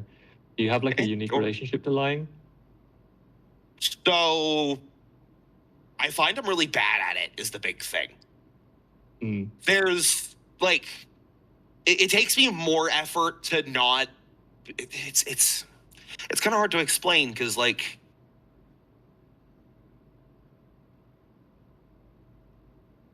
bear with me for a second. You take your time. So on the one hand, there is sort of like I'm not sure how much of this. Man, you actually hit me with a really hard question here. Really, seriously, bear with me. It's all right. We can talk about it later if you'd like. No, because if we start talking about other stuff, I'm going to forget the train of thought here. You take your time. Sorry. Thank you all for your patience. That's what we're here for. So, on the one hand, there is sort of like a predisposition towards finding truth-telling easier, I guess. There's like less social work that goes into just saying what's really happening. There's less needing to stack metaphor involved, which makes it all easier to process. But at the same time, when situations come up where the need is where I say the need as if it's not a subjective thing in that regard for not telling the truth, but when the circumstances come up where I find it appropriate to do so, there's sort of a capacity to kind of intellectualize it at that point that makes it easier, if that makes any sense. And that might just be my individual experience with it. I'm not sure if that's going to be reflective of all people with autism in terms of lying, but no, I need you to tell me the autistic experience right now. I just did. So good. I follow you though. When you said like it takes more effort to like construct like a constructing a falsehood takes a lot. It takes a lot of work. Like even for neurotypical people, I wager it takes a lot of work to keep stuff straight. But yeah, I'm with you on that. I know where you're coming from. Because there's the initial work of trying to keep stuff straight enough for it all to make sense, and then there's the additional work of trying to manage the social cues. Which I imagine is a struggle for a lot of people, but especially if, for example, you already struggle with social cues in the first place as a result of, say, being autistic, then it just compounds the issue further. I get you. The stack of cards is decked against you. Yep. I think I might have found I got that the other way around. It's the deck of cards is stacked against you. There we go.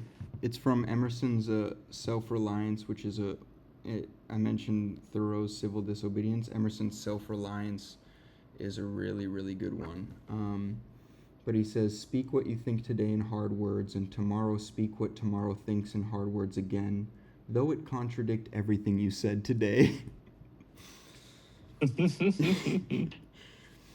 And other transcendentalists too, Margaret Fuller, Henry David Thoreau, they'll express similar ideas. Which they were all friends, by the way, and they would talk to each. That's how these things work. Yeah. I definitely should read some more transcendentalists. I feel like maybe not unfairly denigrated them, but like I've definitely only got a certain Margaret Fuller is awesome. She adds John Dewey was a lens. really decent guy. Who? Is the guy who did the Dewey People should Decimal read System? more of him. Yeah, the system libraries used for cataloging the books, and he was a pragmatist, or they used to call it pragmatism. His sort of philosophy. Yeah. I'd like to ask about Dewey after the reading, if that's all right. Oh, yeah. I'll try and make a note somewhere. Yeah, you got Emerson for the spiritual stuff, Thoreau for the nature stuff, and Fuller for the feminist stuff, for lack of a... And Dewey for the library stuff. And Dewey for the librarianism. Yeah. If you guys would like, and it's not, I'm not cutting in on anyone's turn or anything, I would actually quite like to continue reading. I'm down. I'm so down. Let's keep Hey, this you rolling. should read down to the always be possible, and then I will read the last part. Sure. Yeah, that's 2 paragraphs. Okay. Are we at in taking this practical task? In chapter 4. Ah, we are in chapter 4. Okay. Yes, all right. In chapter 4, we see how Leibniz's controversial notion of the vinculum substantiale, substantiating bond often dismissed as a theological corruption of his mature philosophy, inspires contemporary understandings of the individuation of what Simondon calls the trans-individual. That's me. Understood as a relation of relations, one internal to the psyche and another to the collective. Ooh, there's a lot there. Himself a Protestant, Leibniz at a point late in life seems to have turned his entire metaphysics of substances into a mode of counter-reformatory Catholicism, at the heart of which lies the problem of transubstantiation, or of the invention of a mode of community that cannot be assumed in advance. The effective communication in liturgy in liturgy as much as in social and intellectual life, of a real presence across hitherto incommensurable orders or potentials. Here we discover the problem of mannerism as that of the diffusion and contagion of events. From the speech act, this is my body, to the mode of subjectivity that is implied by this body in its composite nature to its development into the communal perception of a common cause, the bond must be understood as a speculative gesture that carries a new and durable form into being across different individuals that actualize it. Individuals who transform and accept being transformed by this form along the way.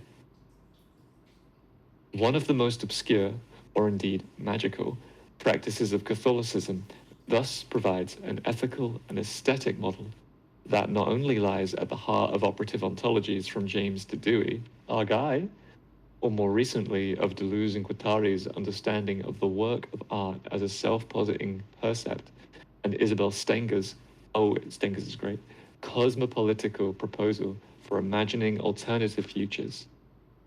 It also drives the system of communication in Serres's epistemal Irenicism and the anarcho-communist concept of form of life. In all these cases, what defines mannerism in philosophy is a radical pluralism, qua the second natures in which things, including humans, find themselves.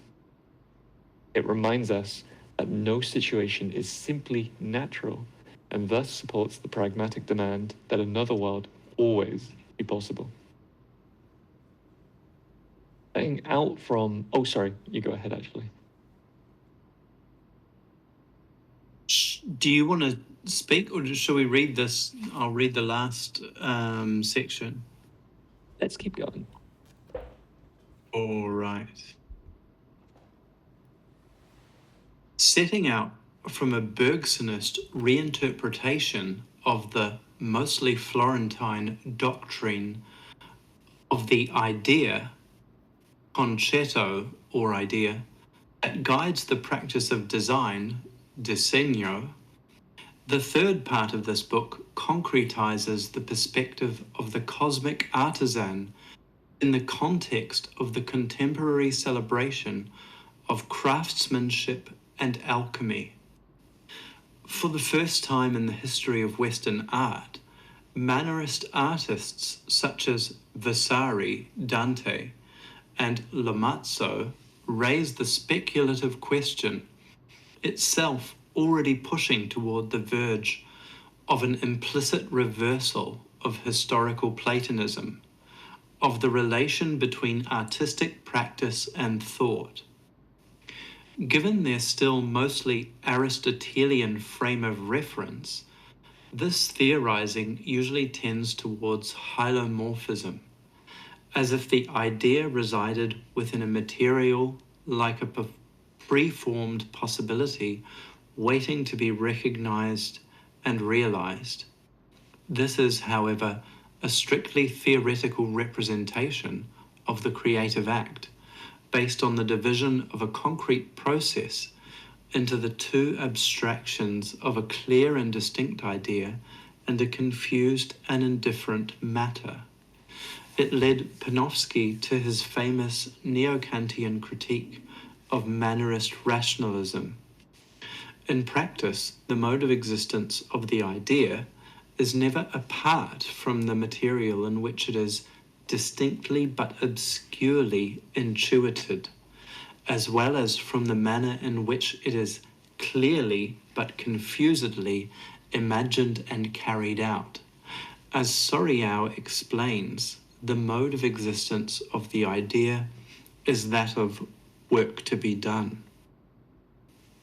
Like Royer's transspatio-temporal theme, or the Leibnizian possible, an idea always still needs to be worked out as an unresolved potential that does not exist outside of its partial and shifting resolutions.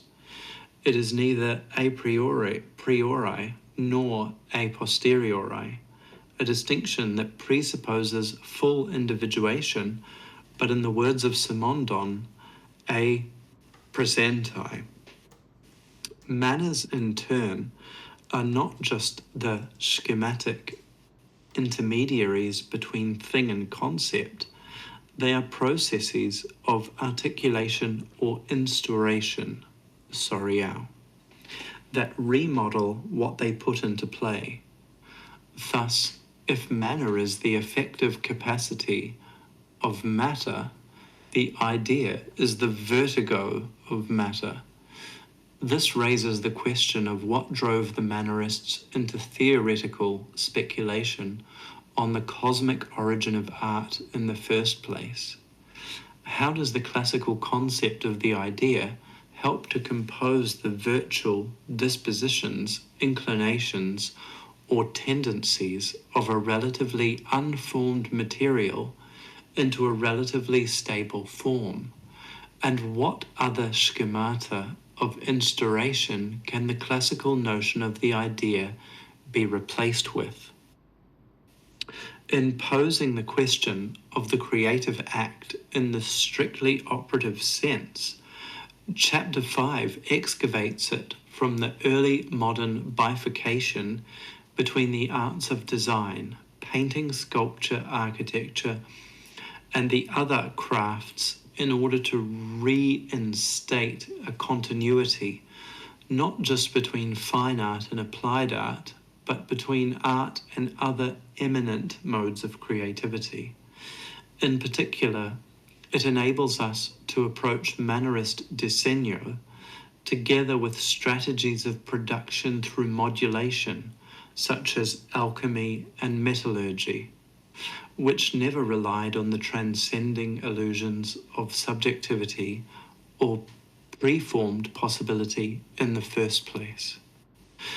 From the unfinished work in Michelangelo to the diagrammatic inventions of Tintorello, what is indefinite or accidental in matter is indiscernible from what is finished and complete in manner. Today, this question of manner has become mostly a question of technology rather than magic or art, but this does not erase them. Starting from an analogy between the earthenware of Bernard Palissy and the contemporary design practices, Chapter 6 provides a non-essentialist relation to the technologies we are affiliated with. Couched in the cybernetic language of control, command, and communication, Simondon calls this approach allegmatics. It is the operator's view from the vicissitudes of matter and form, for whom the model of artistic creativity is the genesis of forms in life.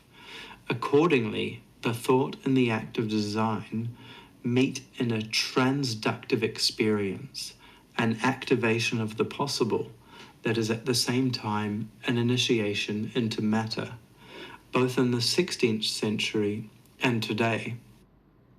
A more adequate model of design and creativity than the 18th century artist's genius is therefore the Mannerist alchemist. The Homo magus is no Prometheus, but cooperates with nature as well as with the divine. Obsessed with an experimental fusion and fermentation of signs, materials, fabrics, and formulas, he has acquired a taste for mixed connections, wondrous analogies, animisms, and controversy. A taste, in other words, for hoarding creativity and assemblage. What is ultimately at stake in these mixtures is not just the richness of materials, but the different manners in which they are combined. Only the latter are the fibers that enable further composition with what, from an essentialist or technological point of view, seems opposed. Manners are the metamorphic powers of the world. We have never been disenchanted, let alone re-enchanted. The spiritual task of art and technology acquires new poignancy when we figure out anew how to co-inhabit our various emergent worlds, not in the form of the realization of an essence or idea, but in the form of the reanimation of our material, natural, historical, symbolic, technical, realities according to collective manners that give it relief. These same task is also set for our three philosophical contemplations of manner, secondness, and idea. They are meant as variations of the eternal return of the same, the non-identity of matter and manner. Their difference in inseparability is what we must learn to believe in and live with in order to live well.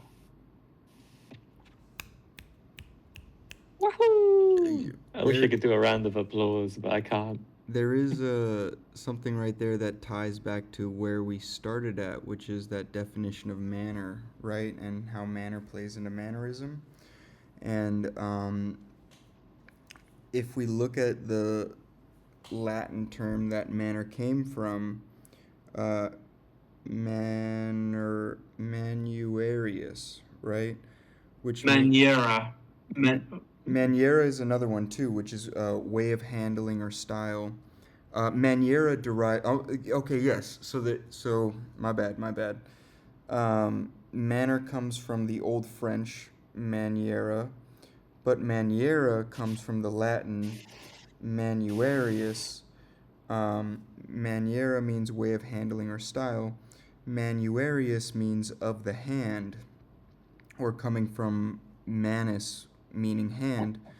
And one maybe immediate connection to make to the Latin is all of those exaggerated and elongated proportions and limbs and hands and stuff like that.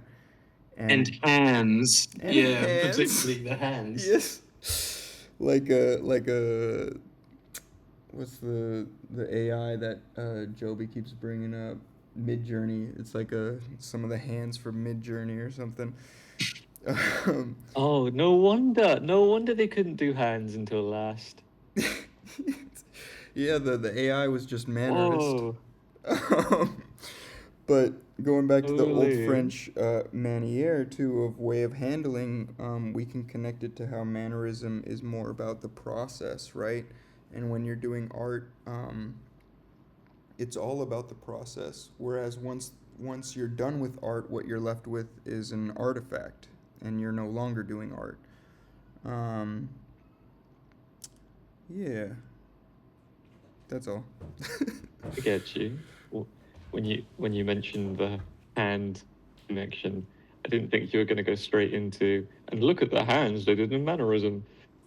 But it's like very fair. I was kind of thinking about the connection between hand and, I guess, art in general is the idea of the gentle touch. Mm. I haven't really had much more on that. Just the idea that actually what is required is a kind of finesse. And when you're bringing into um, being subtle and directed, I think, with your approach is going to lead to usually good and contemplated art. You know, you can't really argue that like Michelangelo had lumbering fucking hands. It's not what you think of when you think of like the delicate work that went behind some of those marble sculptures. You're thinking, oh my god, like this guy played piano or something. Yeah, yeah. There's probably something there too with in this last part with like re-enchanting and reanimation. Um, when you're just looking at these sort of mannerist art styles, but for some reason I just keep thinking of Sylvia Federici whenever I hear the word re-enchanted. That's fair. Because she has a book where there's something re-enchanting the something or whatever. Which is pretty kind direct. Yeah. Well, it is kind of about like bringing back these ideas of like commoning that we've lost back into our world. Re-enchanting the world. I forget what the first part of it's called. I mean, we have this idea that we live in a world where like the magic is lost, and I think there's many reasons as to why we come into contact with that idea. You can point towards so many things. I would probably point towards the atomized and disaffect, like spiritual possession of like capital, but other people might look towards the turning away from religiosity. There's all sorts of ways that we could like formulate the idea that we've moved into a world in which we've dispensed with the old ways, right? You could look at the rise of science, right? And the rise of like a rationale that goes behind it, which kind of, you know, we've dispensed with these useful myths. As useful as these stories were of telling about the world, let me tell you how it really is, right? And it's a very, I want to say maybe naive view. I say that with care because I'm not talking about a particular group of people. The disenchantment he's referencing is the Weberian concept of disenchantment. If you know the German early economist and sociologist Max Weber. Yeah, I do. Yeah. He's the guy who did the iron cage theory, right? Yeah, that's right. Yeah. Do you explain a little bit more about that? Oops, sorry. Unless you wanted to say something, Brad. No, I was just gonna say the only thing I've read by Weber is The Protestant Ethic and the Spirit of Capitalism. That's all I was gonna say. I don't. Yeah, what is Weber's idea of disenchantment? Well, it's like you don't go to a witch doctor when you have cancer. You go to a normal doctor and get chemotherapy or something. It's like the rational, Is it talking about kind like of rational replacing? mathematical? Like there's been a replacement of like mythical solutions with scientific solutions? Yeah, pretty much. Okay. There's Yeah. There's also sorry, Jay, did you want to say something? Only the kind of draining out of the world of the magic. It's not as if science does not have its color. I think it's a pretty basic view. This idea that maybe science is kind of like made everything gray or something, right? And boring, and I don't want to listen to the facts. It's like, I don't think that's an entirely accurate way of like painting it as such, but I absolutely sort of understand the more pragmatic critique, which is, yeah, exactly what Jay said, which is just what Weber said, right? This whole idea that like there is a higher level of rationalization in the world, which has reduced certain precepts and concepts and removed a lot of the wind from other ways of being. And I know that obviously the biggest and most common critique is often, oh well, you know, you have the option of going to see like a crystal healer if you've got cancer, but I know what I do, and it's like, yeah, all right, cool. I know you're really intelligent and your IQ is very high, but Check out obviously the the big point here is brains not on to Brett. say, yeah, right, you better protect that from cancer, my friend. We need you to post on Reddit. But again, the idea is not that like we are Luddites, we hate new things, we hate it's like stuff about it that is positive. But you can still fall into question the overall direction of the world, because when it stops questioning itself, it starts to become, would you say, some kind of dogma, right? And there is a bit of a self-insulating thing within science, oftentimes, which is that science does not like to think of itself as dogmatic. I know individual scientists may or may not be. There's a much more truthful heuristic there, which is to say that science is self-correcting. I think of like Feyerbrand. I forget his name, but he himself is a Not scientist. Feuerbach. I don't believe it's Oh, Feuerbach. Feyerbrand. Feyerbrand, I believe. Wait, Different is name, but Feyerbrand you a know, we different all. person? I do the same thing when I think of names. I'm like, oh, is it like this other guy who's got an extremely similar name? And it's like, oh, turns out I wasn't thinking about the thisness of the guy you were talking about. My bad. But I believe it might be Richard Feyerbrand. No, you just implanted that in my mind. I'm gonna look it up quickly. But essentially, his idea is he's a scientist himself. Oh, Paul Feyerabend. He himself is a scientist and philosopher, but he's known for his work in the philosophy of science, oddly enough.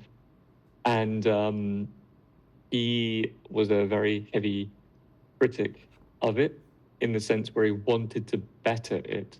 He wanted it to stick truth, like more closer to its original promise of being a self-correcting system that didn't just like propose a new truth and then sit on its laurels, dogmatic about that truth, right?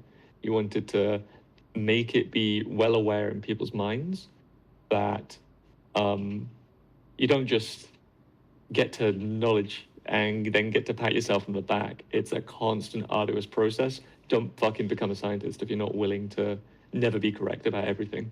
Like, don't do it. And a lot of his critiques were not because he was, again, critical and negative on science as like a worthy goal, but because what he was seeing was, again, this kind of incipient dogmatism that was creeping in with, big science or whatever, right? With a lot of people assuming the roles of being the proponents of like knowledge production, but in so doing, we're assuming an awful lot of power for themselves. And so, I mean, if we're thinking through Feyerabend, and we're thinking about science as a self-correcting system, there's an awful lot of like insulation that happens there against a kind of new dogmatism. And at the same time, I think the critique that Weber makes, where it is as if science has like precluded the possibility of a rich life outside of itself, I think that still remains true as well. So, there's lots to think about, much to chew over. Yeah, I mean, I keep thinking of this idea of disenchantment and what you were saying about like science starts to become its own dogma. It's also a pretty boring dogma if you don't have any Yeah, sort of like spiritualism in it, right? Like completely. there is kind of a loss of meaning that comes about with that disenchantment that they may be touching on trying to avoid here, where the spiritual task of art and technology acquires new poignancy when we figure out anew how to co-inhabit our various emergent worlds in the form of the reanimation of the material realities according to collective manners that give it relief. In that disenchantment, there is a loss of meaning, Mm. and there's a loss, and with that comes like a disenchantment with modern life. And I think one way we can think about this is with, I think it was Foucault or Deleuze. We were reading this like maybe a year or two ago, maybe 2 or 3 years ago, when they were talking about how a person is born in a hospital, then they go to a school, then they go to a factory, then they die in the hospital, and it's all extremely clinical and very bureaucratic and efficient and calculating and alienating and very meaningless, right? Like if you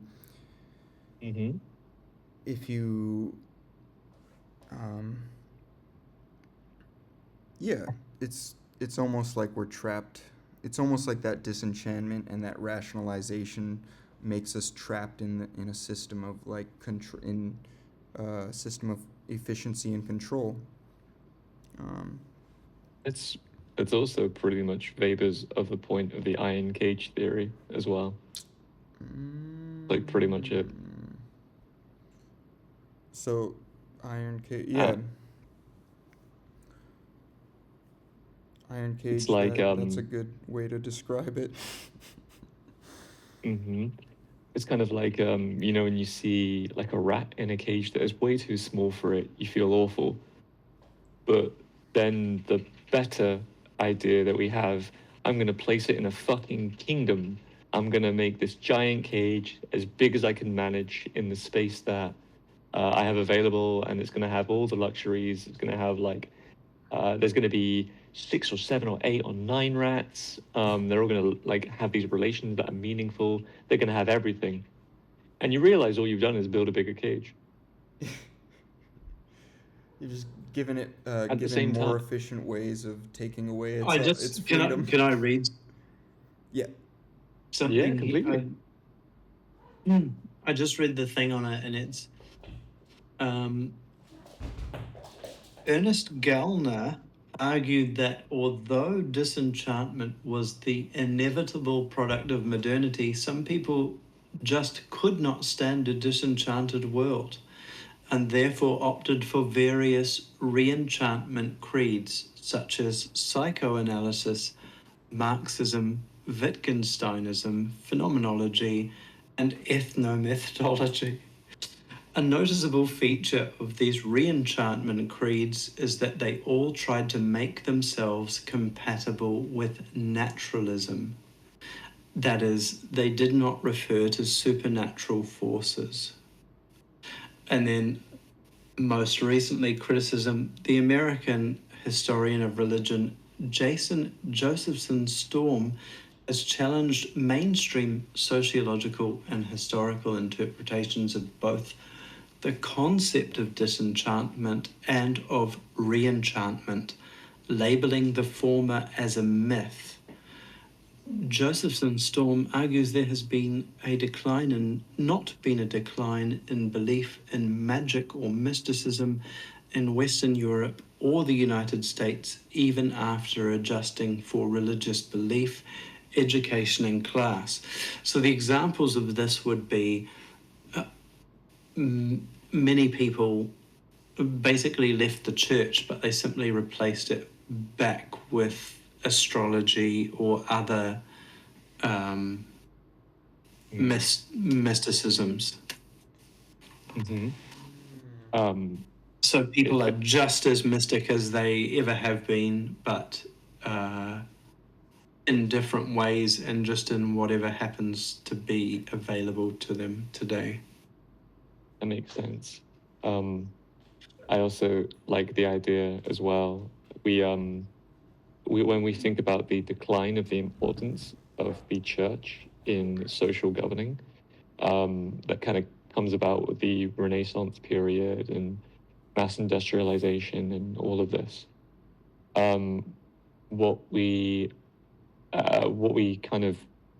what I was taught in sociology is that the world is becoming less religious. And this is all measured using, census data and all this stuff, right? People self-report to be less religious. Religion is less important for them. Less people are going to church, etc. And so when this is all, quantitatively taken in, there's no room for any alternative explanation other than there is a waning of religiosity in the world and a waning of the importance of religion. But like, has religion become less important? Like, has the have the teachings and the effect of these systems of thought actually become less important because, I don't know, less people believe in it? Is that how it works? Or is it simply less organized religion and that more people are throwing salt over their shoulder at home? That's how I'm kind of viewing it a little bit. If anything, actually, very recent census data. So, of course, also just as quantitative and measured in the same ways. Over the last couple of years, I will definitely try and get some real numbers for you guys. But actually, in very recent times, say maybe 5 years, possibly a decade, probably shorter than a decade though, we're actually seeing an increase in religiosity. We're actually seeing an increase in people self-reporting as religious or religion being important to them. So there's always that too, as well. With the same methods that we came to these conclusions, the same methods are also spitting out the fact that actually people are going back to church, or formal religion is taking more of a front seat in people's lives. It's like all the edgelord atheists are now edgelord Catholics. Well, that is, I find it funny. I mean, so the throughput here with that is, there is, I don't know who said about this. All I can think about is Zizek talking about this. But one of the side effects of, like, our modern dilemma is the rise of identity politics to meet a lot of these challenges and stresses. But also this rise of identity politics is in a time of like absolute consumer culture.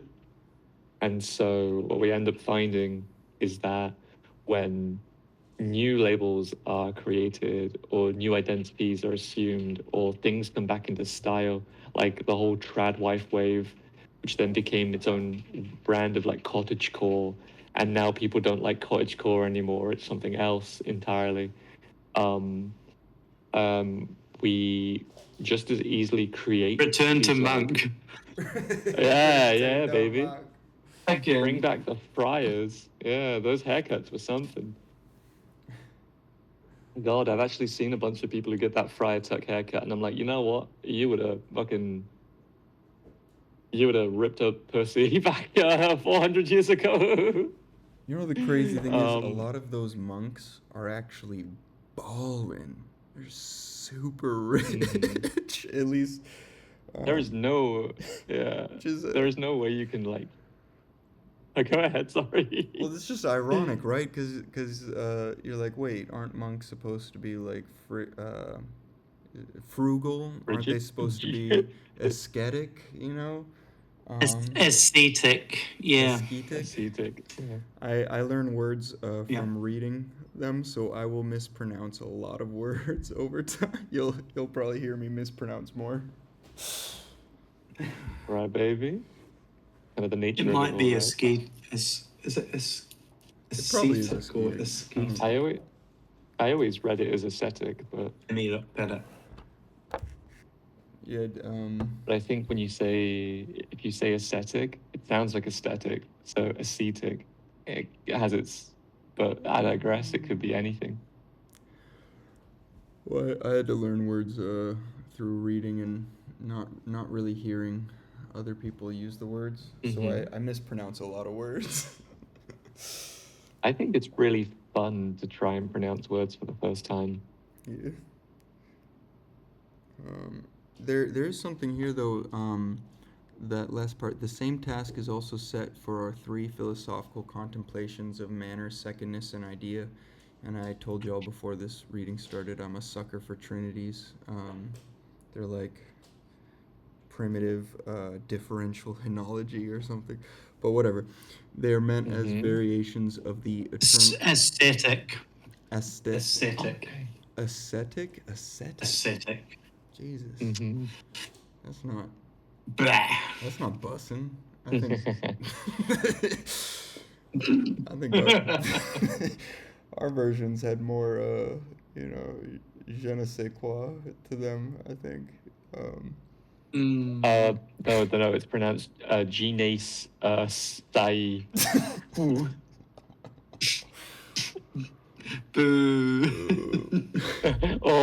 or as the French would say, itadakimasu. Itadakimasu.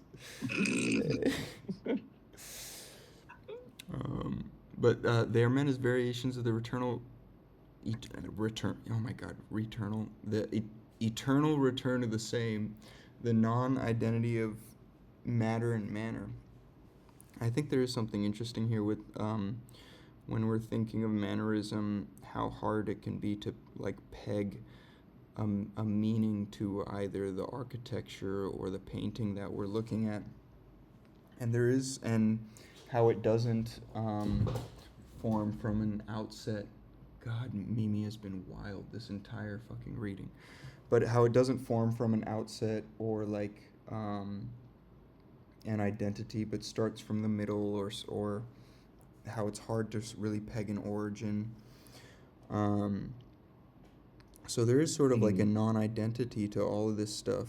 And if we're thinking about like a non-identity of matter and manner, yeah, we have matter, which is like substance, and substance can be literally anything. And we have manner, which is like the way you go Like about. an ethic. It's like a form, or like a style, or like a method, and I guess in which you present that substance or that matter. But it's not like you could have. There's infinite amounts of manners, you know. Mm-hmm. So I don't know. There's not really an identity that you could peg down. It also sort of connects to that artificiality in mannerism, that we'll talk about. Like, oh, this is purely decorative. This is, and yet it's still complex and elegant. Mm-hmm. Yeah. I'm with you. Yeah. Something I quite enjoyed actually about a lot of the Mannerist art that we looked at was oftentimes, whether it's obvious on the surface or not very obvious at all, I tend to find that there is a moralizing nature to a lot of art. You can kind of sometimes see an art piece and be like, all right, I get what you want me to believe, or I get where you're coming from when you made this. Obviously, a very basic example would be if you look at a religious art piece, it wants to tell you a fable, it wants to tell you a story.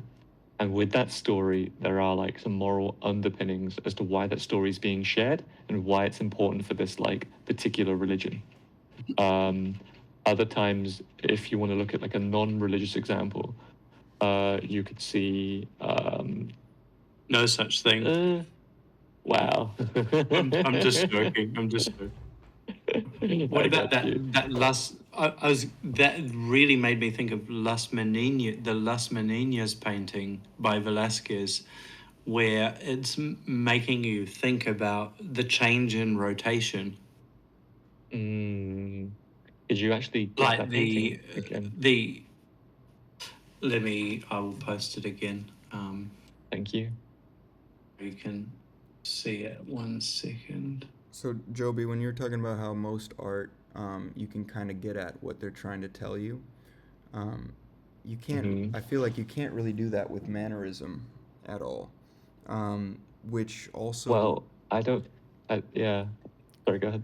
Well, I think that helps with the complexity because it forces you to engage with it deeply, and it forces you to engage with its expressive qualities. It's sort of like how you can talk about certain books that you've never read, right? Like The Three Musketeers, but you Mhm. can't really do that with the Divine Comedy. Yeah. I get where you're coming from. I think that sometimes art like wears its heart on its sleeve, but not always to an incredible effect, right? Like at least you're honest, but at the same time, I think the moral ideation of art is a good way of thinking about it because, like, even in a different example, I suppose. I know Jay would argue this is highly religious, but the Campbell's soup, the Andy Warhol collection, where he just paint what is essentially the same piece over and over, but just change the label. That, if you wanted to argue what the moral of that is meant to be, I just easily think of like, mass production, right? That's kind of the thing behind it. That's the thing it wants to comment on and critique, or the thing it wants to assume in and of itself. And Back in a second. whereas, I just posted the picture. thank you very much. The meaning of Warhol was to where- piss off the Soviets who were doing realism. Yeah. Nah, I'm messing. They were like, actually, I'm doing an even more real realism. Here's capitalism. Yeah. They're like, here's this drawing of a can that took me like 30 minutes, and I'm making millions off of it. Take that, Soviets. Jeez. I'm kidding. You should, They're over there. you should keep going. They're over there doing Soviet realism. We're over here doing capitalist realism.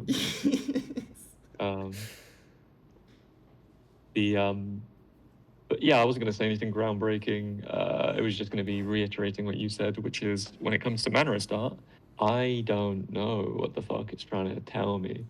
I don't think it's trying to tell me anything. There isn't really an easily identifiable heart on the sleeve, even if there is a fucking beating heart in the image. And I appreciate that in the same way that I appreciate Noam Chomsky, where when you read anything like a passage from Chomsky or a chapter of any book that he's written, obviously there's a goal in mind. There's something that he's trying to impart and tell you. Yet at the same time, I never feel led down the garden path